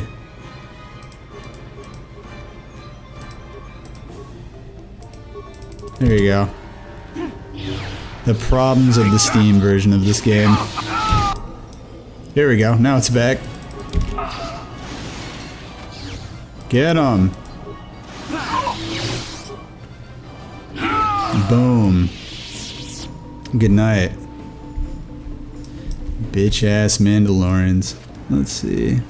Power shield. There's the captain's remains, I think, here. Mandalorian head, Mandalorian assault armor. Yeah. Have to give that to Canderous just so we can see him be cool. Nice. The traditional Mandalorian garb. I guess they make you wait till the very end so you can look cool and wear the Mandalorian helmet. If you're about that life. But yeah, so we went to Galaxy's Edge. We went to the parks a few times, actually. And by the way, we're both double vaccinated now. I know that's probably a powerful energy shield that is preventing... Oh, it's probably the obelisk thing there. Yeah, there was... we were both double vaccinated. Actually, it's funny. Gwen's dad was the one who vaccinated us because he was doing vaccinations out in Sereno. And I was like, yo, can you get us in to do this? Maybe? Hello? What do I do? I guess I have to go the other way. Maybe there was like an exit the other way that I didn't notice. Did we come in? I think we may have come in from the other corner entrance. Maybe like this? Yeah, it's probably something like this. But yeah, her dad in Sereno vaccinated us because he was doing a bunch of them, and I was like, hey, can you get me in to do it? And he did. And I didn't have many issues. The first one gave me some weird like arm soreness, but nothing like too weird. Like from on the other arm too, which was weird. And then the second Pfizer vaccine. Oh look, my Gieskas. Oh, poor guy. The second one just made me feel like really exhausted for one day, and then I was fine. So, yeah, we're all vaccinated, so life is going to move at a greater pace soon. Okay, this place is rigged. At least I saved, so like...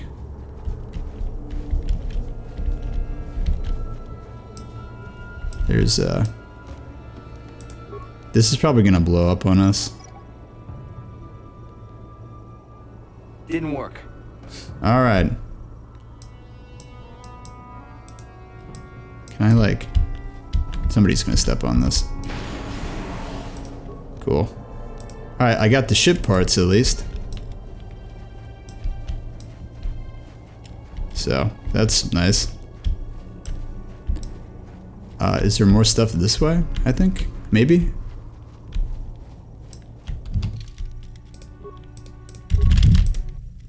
But yeah, I didn't have much of a symptom, but Gwen had some issues with it. She wasn't feeling too hot for the days afterwards. Just like feeling like kind of like dizzy and lethargic and all kinds of things. Oh, look. Oh, that's cool that they hid this Rancor back here.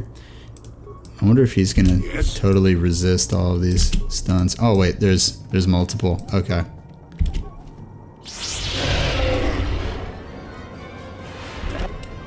Just keep trying to do it. Your wish? That hurt out there. Oh, these guys suck too.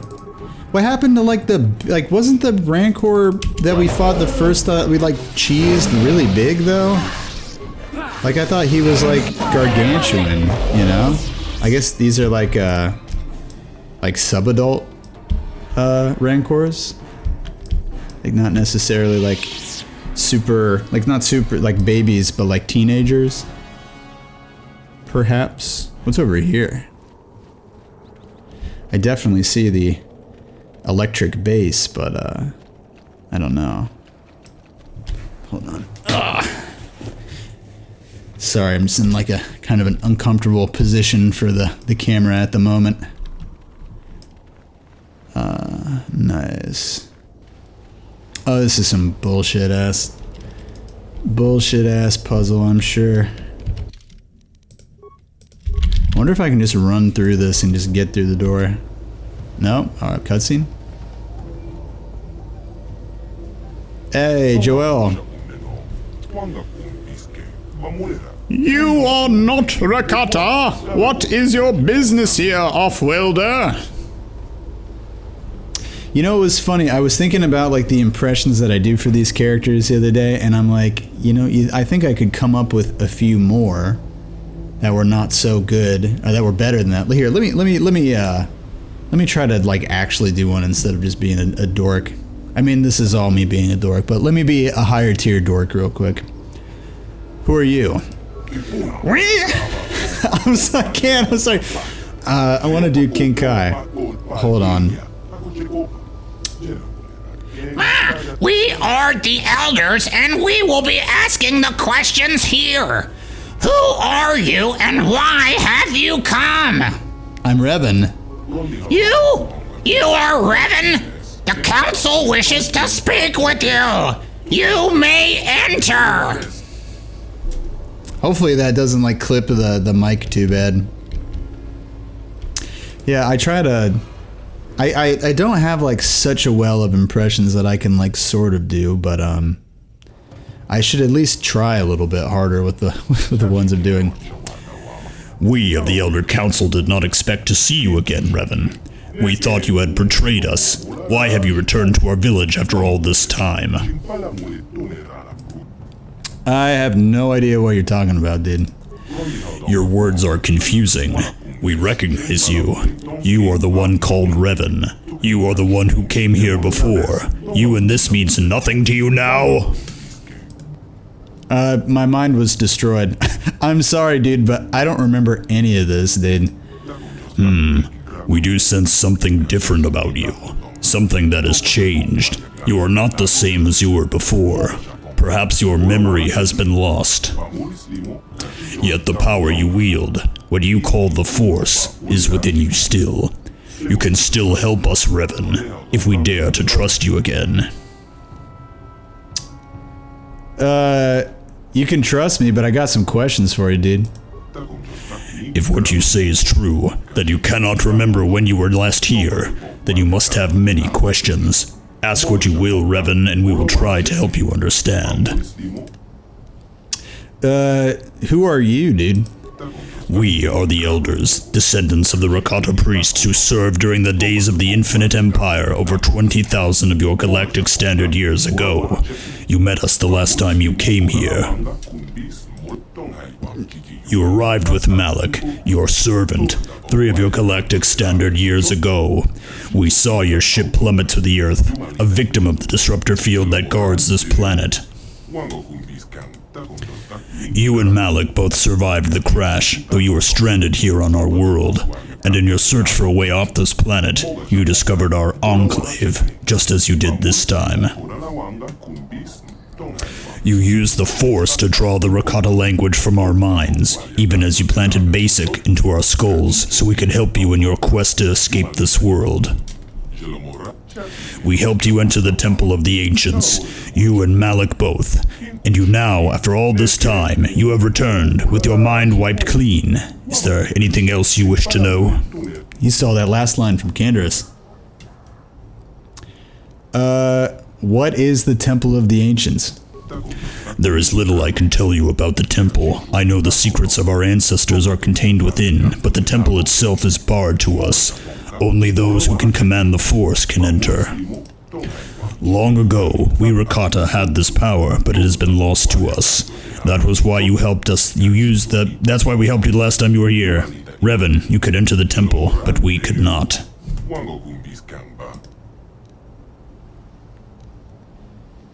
I need some, I think I actually did get the parts for the ship. I want to know more about you. Tell me about your people. There are many Rakata on this world, though most are primitive and warlike tribes descended from the lower castes of the Infinite Empire. The most powerful of all of these is the tribe of the One. Many times the warrior of the One's tribes have attacked our compound, hoping to gain the knowledge we guard, but our technology is far superior to theirs, and their attacks have failed. What about you guys? We are the Elders, descended from the priest caste of the Infinite Empire. We are the keepers of knowledge and the guardians of the Temple of the Ancients. During the collapse of the Rakata Empire, the warlords unleashed weapons of terrible destruction that threatened to drive our species to extinction. In the devastation's aftermath, our ancestors locked the knowledge of such technology away in the temple so it could never be used again. Ever since then, we Elders have kept our vigil. Do a lot of ships crash because of that disruptor field? Throughout the history of our world, many ships have fallen to the disruptor field. Most within the ships perish in the crafts, though some creatures do survive. That is how the great war beasts you call Rancor came to this world. A few of the beasts survived the crash, and they were captured and trained by some of the more primitive Rakata tribes. Yeah, I need parts, dude. Even if you repair your ship, you will not be able to leave this world until you enter the temple and disable the disruptor field that caused you to crash in the first place. As for the parts you seek, that we cannot help you with. You might be able to salvage what you need if you explore some of the crash sites on this world. But most of the wrecks are quickly raided and stripped by the more primitive and warlike Rakata tribes. Though they do not understand the technology, they hoard whatever they can carry. So if I promise to help you, will you help me? We trusted you once before, Revan, and you betrayed us. It is true you can enter the temple and we cannot, but how can we trust you after last time? I'm a good dude now, and I don't remember doing bad shit. You say you are not who you once were, yet here on our world you repeat the pattern of your last visit. Like the last time, you have crashed here. Like the last time, you have come seeking our help. How have you changed, Revan? I cannot prove what is in my heart. I only ask you judge me by my actions. We sense you mean the words you speak, but words are easy. Actions prove the true nature of your character. You must prove to us that you are not the same as you once were, Revan. You must prove that you have changed. How? Recently, several of our scouts were captured by the One. Most of them were brutally slaughtered, but we have information that one of the scouts is still alive. You must prove you have truly changed by risking your own life to save another. Rescue our scout from the clutches of the One, and we will consider helping you.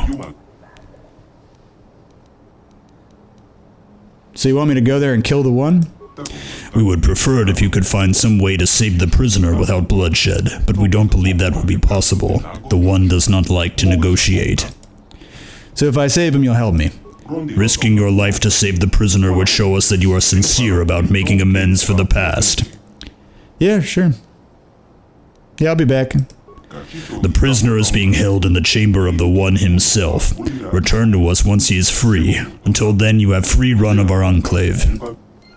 Thanks.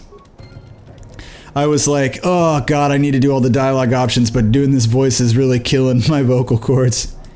At least I'm trying a little bit harder.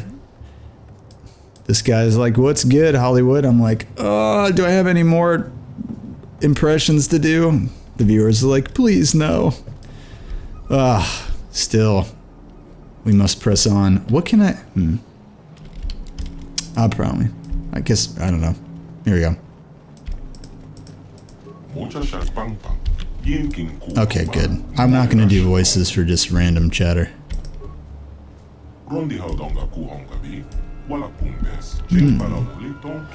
The Wicker Bin. Hyper... Nice.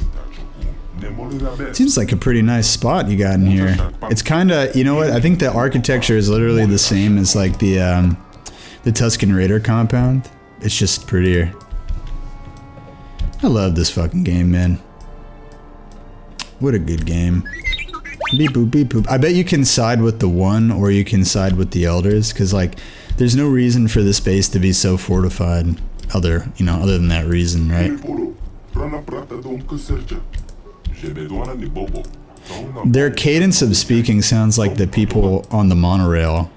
Like when they're like, please keep all hands and arms inside the vehicle. What is it? Please keep your hands and arms inside the vehicle and hold on by... what do they say? Hold on to the handrails. A pavoria entonces la soy la descuenta. Something in Spanish. Sorry, I'm thoroughly embarrassing myself. Good thing I'm too old at this point to care. I just turned 29 like a week ago, so that's a cool thing. Oh, here's people going to church. That must be the elder there. The elder dragon. Oh, bring the gong?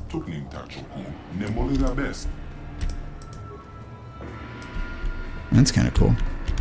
Yeah, I just turned 29 and yeah, it's been I'm old. I'm officially on the clock about oh, he just did moonwalk back. I'm officially on the clock about when I'm going to be able to call myself young still, so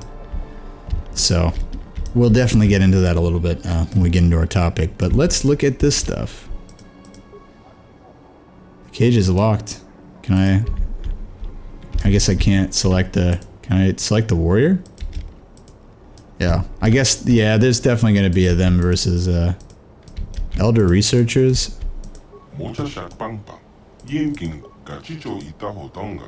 There's like a doctor in one of these. Dr. Luluwa or something, right? I swear I saw a doctor walking around in here, right? Didn't I?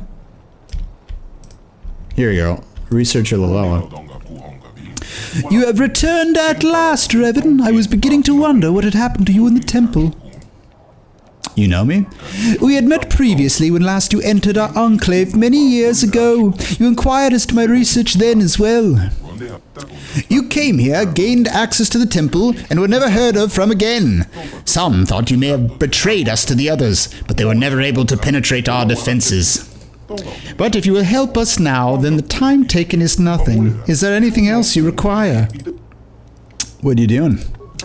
What am I doing? You mean the purpose of my research here? What's your research? As you may have heard from our historians, in our distant past we melded technology and the Force to create truly wondrous effects.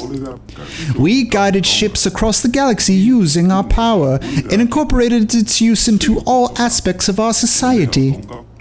But something happened somewhere. What happened?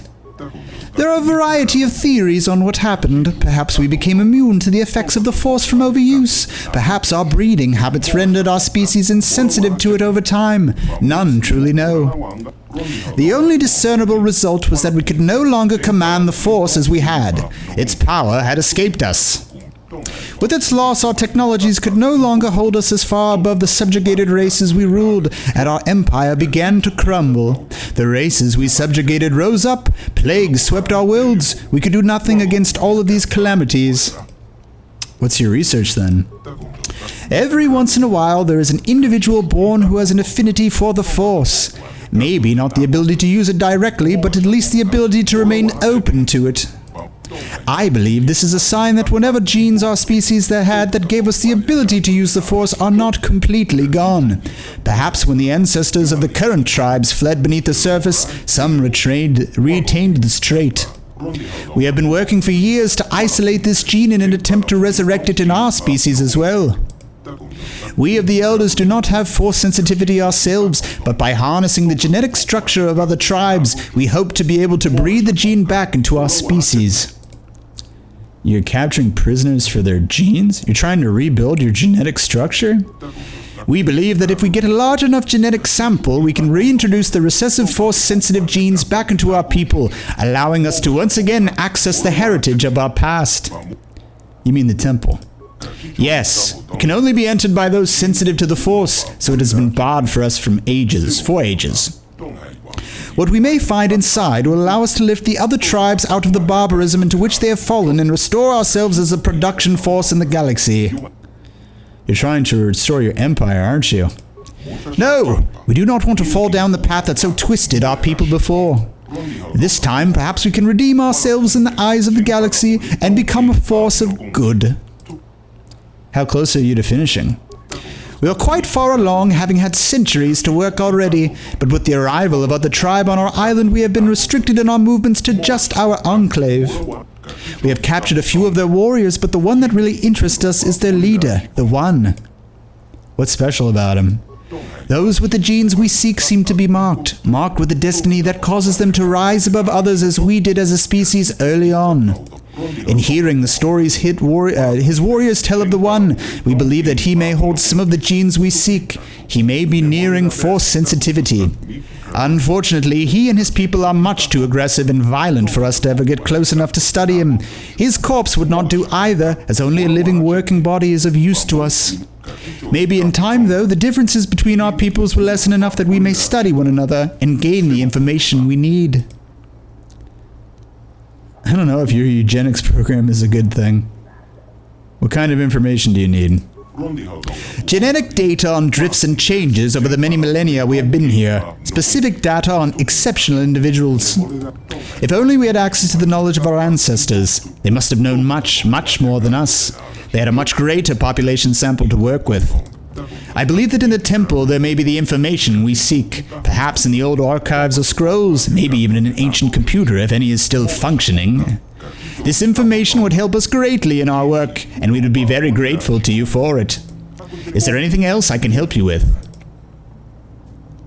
What do you know about the temple? It is ancient, that we know, and it is guarded by the advanced technology that only Force-sensitive races can penetrate. Recently, we have seen ships coming in and going from it, similar in design to ones that came about the same time you did many years ago. Other than that, we do not know, although we would dearly like to find out. Alright, I gotta go. Very well, come and go as you please. Oh, God. Apologies for these awful impressions.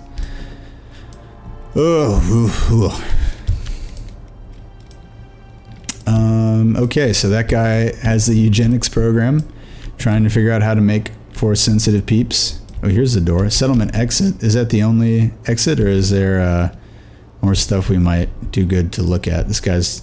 What is he even doing? He's just holding a stick and looking like menacingly around. Wicker bin. Just trying to make sure we have seen everything. I think we want to leave. Yeah. Oh, there's another, you're right.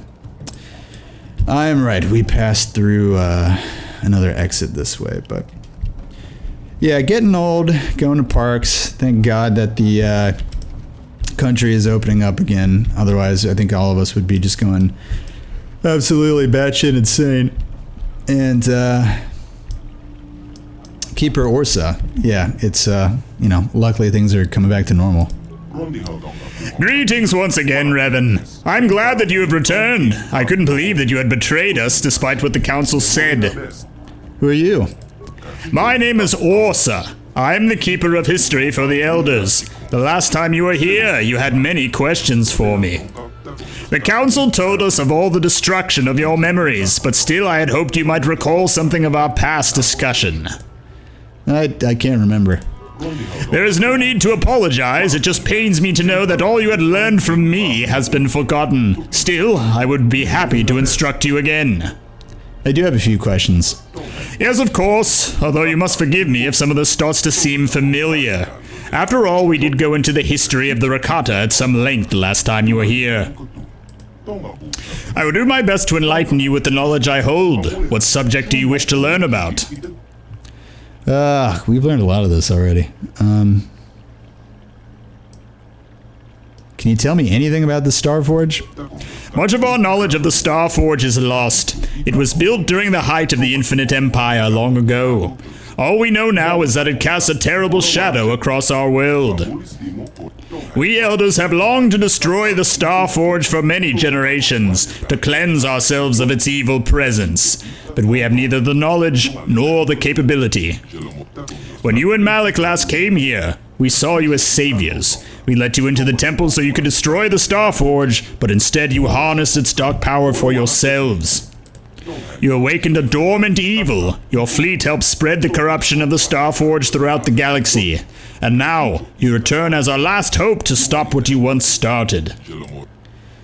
Do you know how to disable that disruptor field? The disruptor field is one of the ancient defenses of the Starforge. A great generator within the Temple of the Ancients fuels it. You will have to enter the temple to disable it. Alright. Yes, of course. You have much to do and little enough time to do it. But if you ever have any questions for me, I will be happy to try and answer them. Thank you, Keeper Orsa. Alright. The computer room. The Rakata computer. Slaves may not access the archives. I do serve the Rakata. How else would I learn the language? Logical. User speaks the language of the Rakata in order to serve them. User added to authorized list of non-Rakata. My archives are ready for information retrieval and downloaded into remote datapad storage. Please select a topic.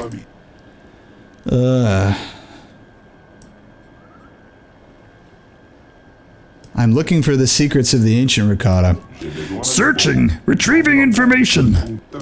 These secrets are... Okay, what we know. There's like nothing in this that's like... Everybody says the exact same thing. Evil, you guys came, you were assholes, now we need your help. Ancient Empire, the one, all this stuff. Good lord. I'm like losing my voice doing all these voices, and they're all just saying the exact same shit. I'm imagining that this is like one of those things where they try to make you turn on these guys. But maybe we're wrong. Maybe we do want to side with the killers in the end. Okay, so given the fact that there was a lot of content in the last episode, I think we're just going to jump right into the topic here and close it out for this episode. And because this is like an easy place to stop, and we've stopped in situations like this before. So the topic of today is going to be validation and being validated and what people consider to be valid and why people care about things like validation. So for me, as I said, I turned 29 recently, and when I turned 29, I was thinking, which is not normal for me to do. I've generally like not had any like looking on the past when I've gotten older. With only like one more year left in my 20s, I was thinking about the things that I thought I would have done by my 20s, or I wanted to do that I never really like. I kind of always assumed I would do and never really put in the time or like committed and did them. And I'm not necessarily a person who doesn't like go out and do things at all. I don't think anybody would think that, but there were just some things that I assumed I would have done at this point that I haven't yet. You know, one would be like traveling to Asia. I've really wanted to go to Japan like really bad for the last few years, and was definitely planning on going, as is the case with most of the things I'm mentioning. Before COVID, I was going to do a lot of these things anyways. But another thing was that I wanted to be good at basketball. And I'd basically wanted this for the last like decade. Basically since I got into basketball, which was probably like a good, I don't know, 13 years ago or something like that. And again, I grew up as, more of a nerd. So all the people who played basketball when I was like in elementary school weren't my friends. They were people I didn't get along with. But when I got older into middle school and high school, like, it just wasn't like I was like a kind of a very, very average or below average lacrosse player, though I did play on a good team and I played on varsity for 2 years. But like I was ever like only really authentically interested in basketball as like a sport that I legitimately really liked. And I wouldn't have made even the JV team on our home basketball team. And in college and then after college and then over the course of the next like 20s, I was like, well, at some point I'll commit to this and at some point I'll get in, and I'd basically play like a pickup game sporadically, play like dog shit and have some fun, but being like, I really wish I could do more of this.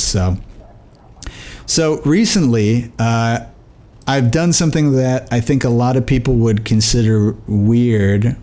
I think a lot of people would consider weird for a 29-year-old, and that's I'm, paying for basketball lessons because I'm trash, I don't have any, I'm not a particularly athletic individual. I'm fit and I can run fast and I can do these things, but I'm not like overly athletic. I'm not shit, from an athletic perspective, but I'm not a natural. And I don't have like a lot of crossover skill from other sports, and I don't really have even a lot of context of how to improve. So I've been paying for lessons because I just want to get better. And I think like it's somewhat, as are a lot of things, like whenever you do something that might be a little weird, you feel like a little like people don't really validate that to you, or people can give you weird looks about wanting to do something like that. Like, are you serious? You're paying money to take basketball lessons, especially the basketball lessons that I'm taking, which at the base level, like we play a little one-on-one, and we get a lot of shots in, but it's still a lot of like very basic shit that I'm sure like little kids can absolutely school me in, you know what I mean? But it's something that's like been significant to me, and it's something that I just always thought I was going to do, and then I never got to do it. But it's weird that I feel like I'd be judged about something like that a lot, but I wouldn't be judged for going and spending a lot more money to do a coding boot camp to learn a different skill that I didn't possess and most people don't possess, which would be like software development. Because, for a 29-year-old guy getting into software development makes more sense, because it's like, you're setting yourself up for a lucrative career. Not that many people know how to code at this point in their age. It's not like everybody was coding when they were 6 in the park or something, and you're the only one who doesn't know how to do it. It's different, and people look at that as, this makes sense for somebody that's this age, right? And I've been thinking a lot about like validation, what other people decide to like validate to each other, like what is appropriate for somebody, right? In the sense of what makes somebody do, weird and doing something strange, or like, why would you want to do that?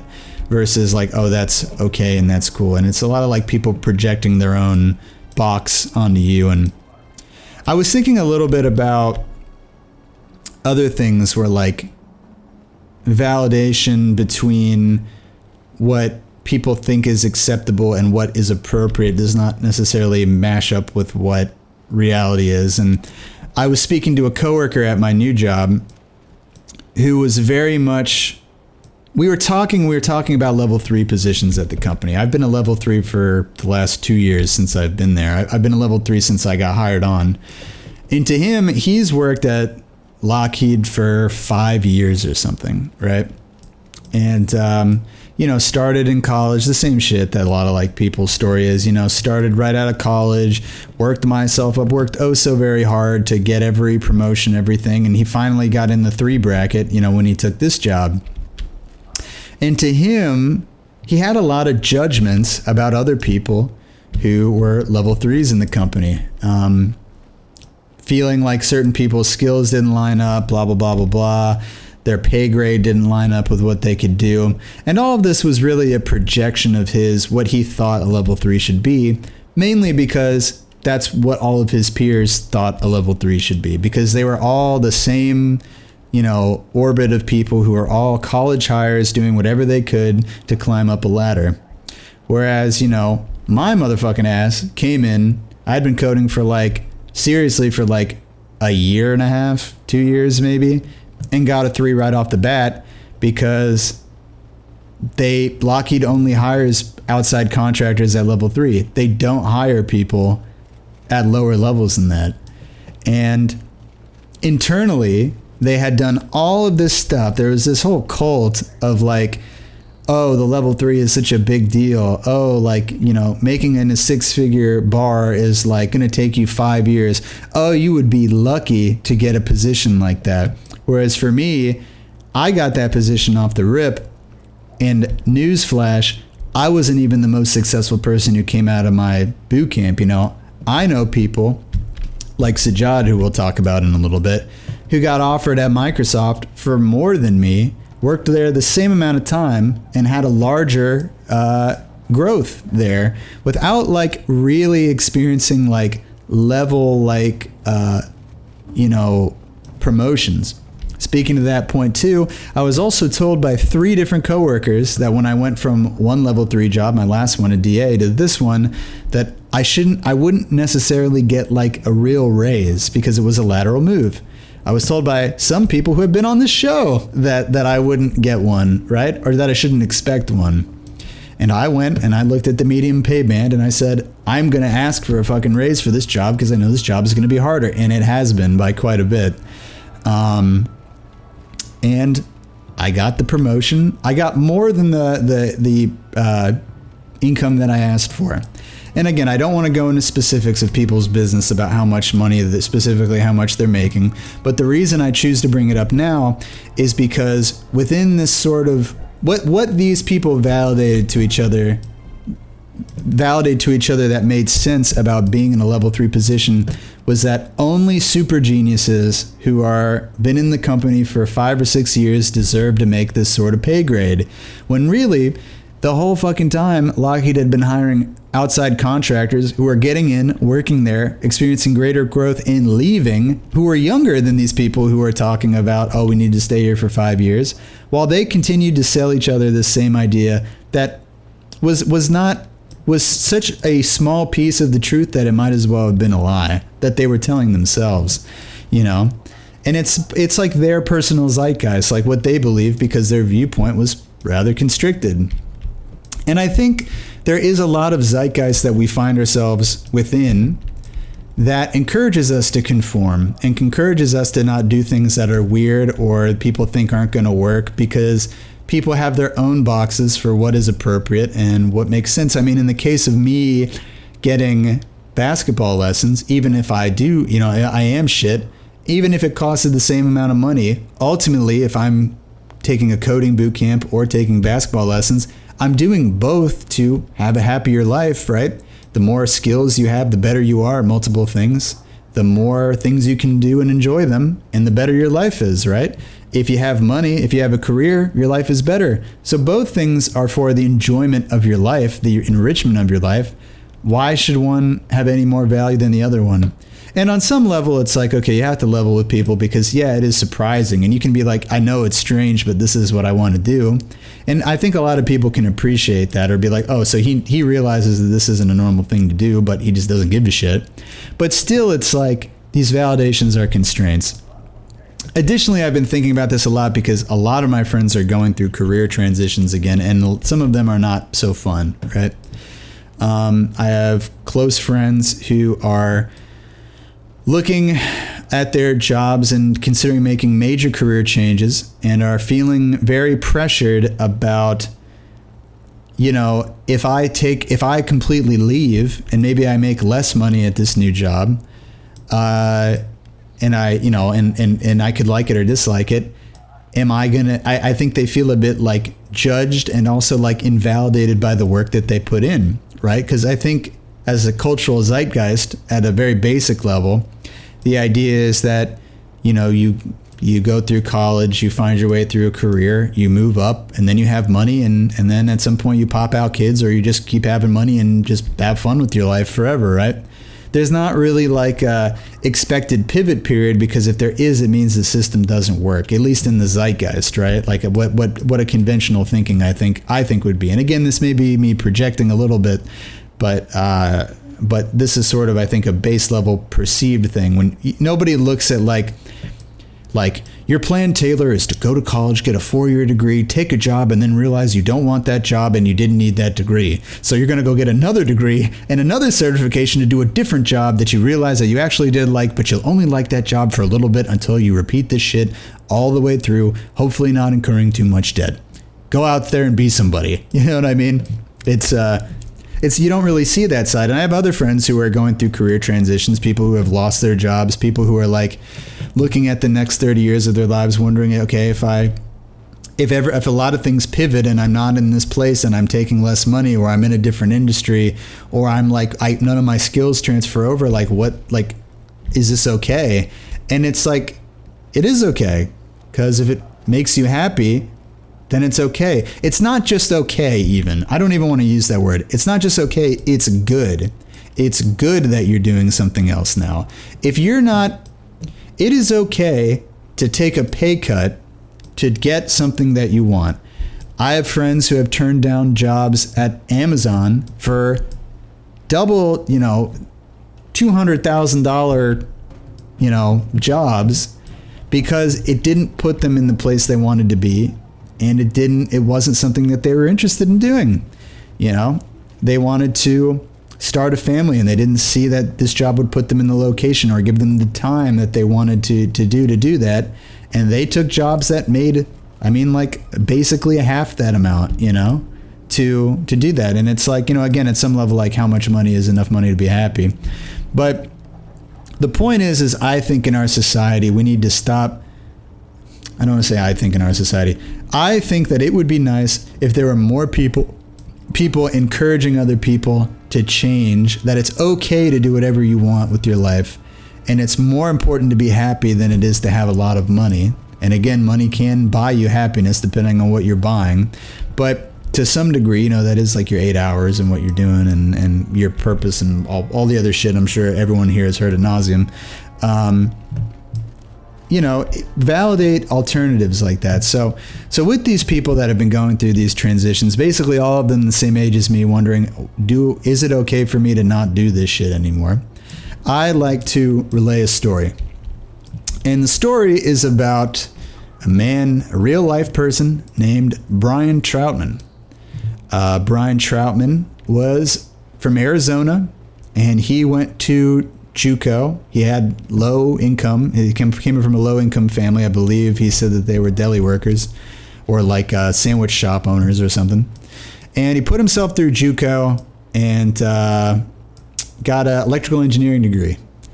And then he got hired at Microsoft, where Sajjad used to work, right? Got hired at that nice Microsoft campus at Seattle for electrical engineering. And while he was there, he learned some software engineering, some programming, right? And he was there for a while, liked it, and came up to a guy that came into a meeting with one of his managers as he was, growing through the company. And the manager looked at him, and on the back of his door, there was a node chart with basically a organizational flowdown chart with Bill Gates at the top. And then Bill Gates' direct reports, like the, CFO and blah, blah, blah, blah, blah. And I'm sure like the, leaders of the different business areas of Microsoft. And then all those managers all the way down to the lowest node on the bottom. And his manager said, Brian, my purpose at this company is to get onto this node chart before I retire. What is your chart? What is your goal? And to him, he was like, that shit sounds like it's going to take a long time, and this is a pretty lame-ass goal to be on somebody else's fucking door node chart at bitch-ass Microsoft. And again, hey, this isn't talking any like real shit about Microsoft or the products or even that guy, right? Because if that's what you want to do, then great. You shouldn't have to validate that to anybody, right? But for me, I have a little bit of fuck-itism in me anyway, so I'd be like, fuck that anyways. But I just think that the scope of life is too vast to think about your whole existence. Your whole purpose is to be a low-level manager at a big-ass company. Like, come on, or like high level to a lot of people, but still low level when compared to the people that actually matter. You know what I'm saying? And so he left that company. He went with his some of his coworkers some of which had come through school, and they formed their own company doing, I think, web development, actually. This would have been in the early 2000s, I think. And so it wouldn't be such like a widespread skill as it is now, so it's probably pretty lucrative. So he started his own company with them. He was getting a lot of clients, and suddenly this dude finds himself, an entrepreneur for a few years, and he's killing it. He's making lots of money. He's got a house on the right there in the bay in Seattle, like right on the water, and the car that he wants, and he's married, and he's got he owns a house, and it's like all the things that like no one would everybody would say, oh, that's great, at the family at Thanksgiving for. And he realized when he was like 30 or 31 that the thing that he enjoyed most about his day was just riding the bus to work. Like, the work wasn't better than riding the bus. His marriage wasn't better than riding the bus.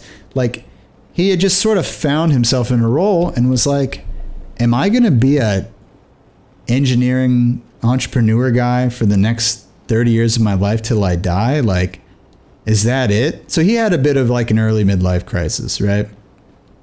And he had bought a little boat before that.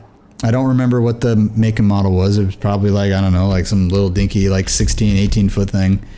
And had gotten into that and was like, I'm really attracted to this idea of like life on the sea, like working to live. Right. And, he was like, I'm interested in this. So what did he do? Mind you, he's 30 years old.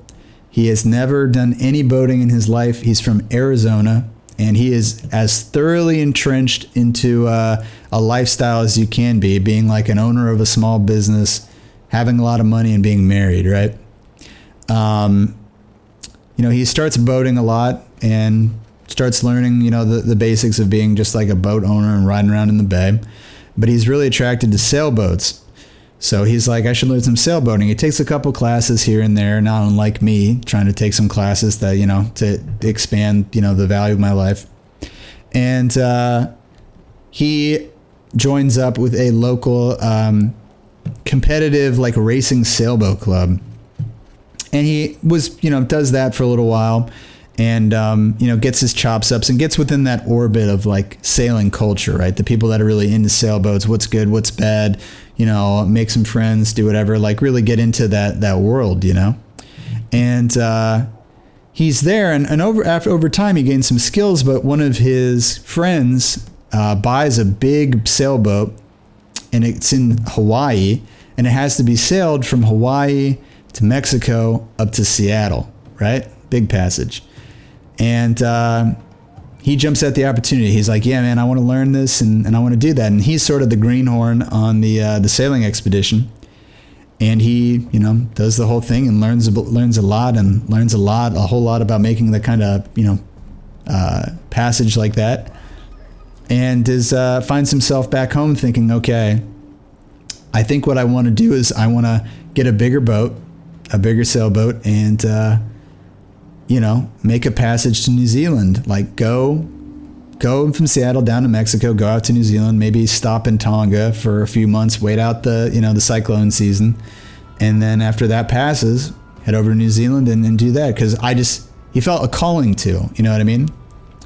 And, it wasn't anything logical or nothing that like, it's one of those things that like nobody at the family dinner is going to be happy to hear. Like, hey, I'm thinking about dropping everything in my life and just buying a sailboat and fucking leaving. What do you guys think? But that's what his calling was. So he goes and keeps practicing, learning, and eventually he sells everything, right? He sells his house, his car, he sells his stake in the company back to his partners, makes some money that way.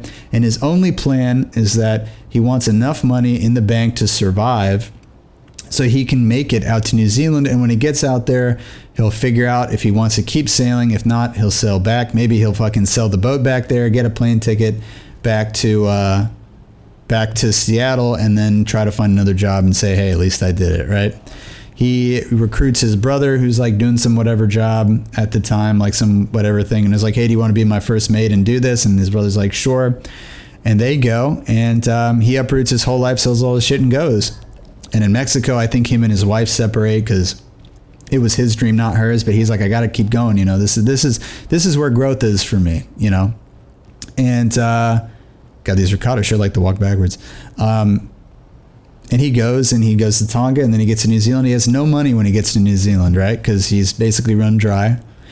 And he's in the yacht club where he's docked there, and his brother is like, hey, we got to make some money to go out sailing again, because they realize once they get there, they're like, yo, they really like this shit and they want to keep exploring it.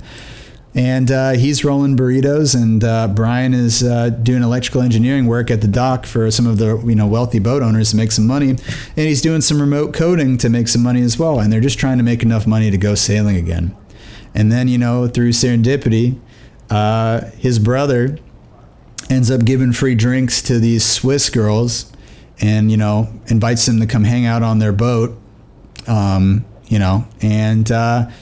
10 years later, Brian and that girl are married, and they've been sailing around the world ever since with like a rotating cast of vagabond sailors who are like just working to live. And at some point in there, they start their own YouTube channel, Patreon. They start making some money so they don't have to do the kind of stop and go, not full-time sailing work. And they've been doing it for like literally 10 years, sailed like almost every body of water that there is, save for like Japan and a couple other places, I think. But what I love about that story is that this is a guy that a lot of us can relate to right now, because this is someone who made more money than us, worked at places where we know personal friends that worked at, and said, I know I don't have any experience doing this thing, but like, fuck it, I can start from square one and do something else. And like, there needs to be more people validating that. If there were more people that were visibly like, you can just do whatever you want at 30 and start over. Like, obviously, if you have kids, you got to think about them first. But if it's just you and you don't have kids,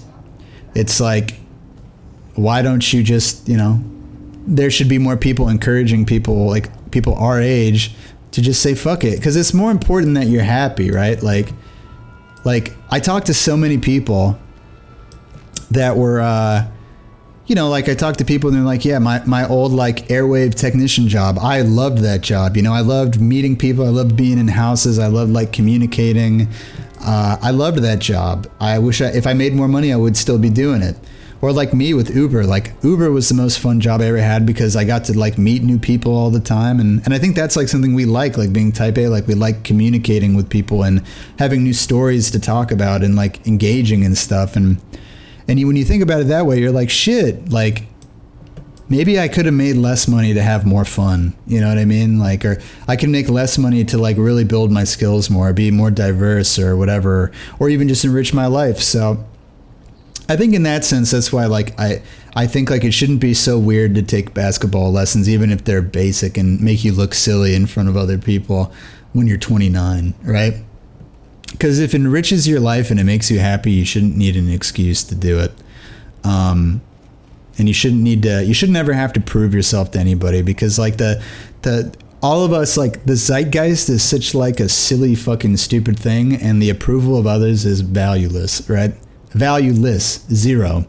Because, if you think about it, at different points in human history, it's been, you would be thought of as like a weirdo or a dork or a nerd or dangerous if you say, thought the earth was round like it is, or thought taking a shit in public down your leg, like in like the fucking French Revolution with the royals, was disgusting. They would be like, wow, you're just a weird peasant who really, you honestly give a shit about where you take a poop? Wow, what a nerd, right?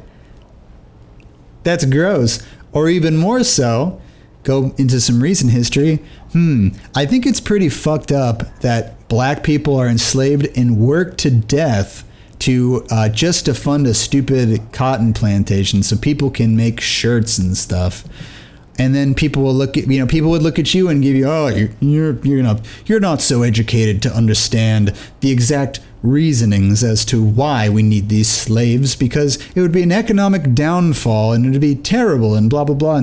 And black people are subhuman because of blah, blah, blah, blah, blah, it's like, and God, someone's going to take that shit out of context. I know someone's going to clip that and be like, look at this guy. But it's like, at all points in history, people have believed shit that in 20 years, people will think, man, these guys were idiots, assholes, racist. They were just stupid, you know? And I'm sure they're going to think this way about me and everybody else, like from my time in the future, and how dumb we were to not prioritize things correctly, you know? So the validation of other people doesn't matter, right? What you think your reasonings for things are is probably more informed by your environment than your actual values and what you want. And what's important is what makes you happy. And I think it's important to stop sometimes and say, why do I want something? Why do I need something? Why am I sure that this is exactly, that I want this for me and not because other people have encouraged me to want this, right? So, yeah, and there are other cool things. Like, you know, I think just as a closing note, like I enjoy seeing people who are challenging that validation online. Like I think there was some like black people hiking group, right? I forget, I think it was in like the Carolinas. And I mean, conventionally speaking, and I get conventionally from Sean and Marcus and Najee and Austin, like hiking, outdoorsy activities like rock climbing and hiking and fishing and stuff, they're not like, you know, Colorado-y activities, I guess. They're not typically like thought of as stuff that like black people want to do, right? Like just like African Americans, right? But I like it. And then like, I know that like somebody like Sean or somebody would feels, and they've told me this, feels like out of place doing that stuff by themselves because it's like they don't feel comfortable, you know, either they don't feel like familiar enough or like it's just like weird to be, it just doesn't like, it's harder to blend in, I guess, you know. And there was that group that did like gardening and hiking and stuff that was, you know, all black people. And I thought like that was really like important because the same as like Black Panther, like validating more representation on television. It's important to see diversity doing lots of things because it makes people more comfortable with what they want to do. Like because I'm sure there are lots of black people that like maybe didn't feel comfortable going on a hike or going with a hiking group or gardening because it's like, oh, these are white people activities. Like, why would you want to do that? Are you serious? Or like, or even like dance lessons for like adult men or something. Like there are some people that might be like, well, that's weird. Like, why do you want to do that? Well, you know, if there was more visibility about like dancing or something and if people that were cool did it, then less people would feel weird about doing it. But I think it's also more of like a question of like, people should be happy for other people doing new things, right? Like before you create a judgment about something, you should just be like, oh, you're trying something new? Or you're like working on something new, if you're not hurting anybody, like that's awesome, you know? Great, cool. And we should, I think I should, and the people around me should, create an environment that is as supportive as possible of people making decisions to make themselves happier and have more enriched lives, regardless of whether it's, you know, you're making more money or your job title is higher or whatever. If you're happy, you're happy. If you're getting to do what you want, you get to do what you want. And there are values in different careers and different ways of spending your life that are not purely monetary. And while you need money to, you know, you should make enough money to sustain yourself. And there are lots of fun, low-paying jobs that unfortunately people can't live on, and that's another huge issue. But if you can feed yourself and you can live, then what else is there but being happy, you know? And I wager that if your job is more fun, you'll get more out of your job being fun than from your vacations from the job that you hate or working with the people that you don't like. Like if you take a lower paying job just to get away from a manager who's making every day of your life hell, people should applaud you for that because your life will be happier and you will be happier. So thusly, it is a good decision. And that's it. It's not an okay decision. It is a good decision. It's not I guess that's acceptable decision. It is this is the right decision to make. You got that?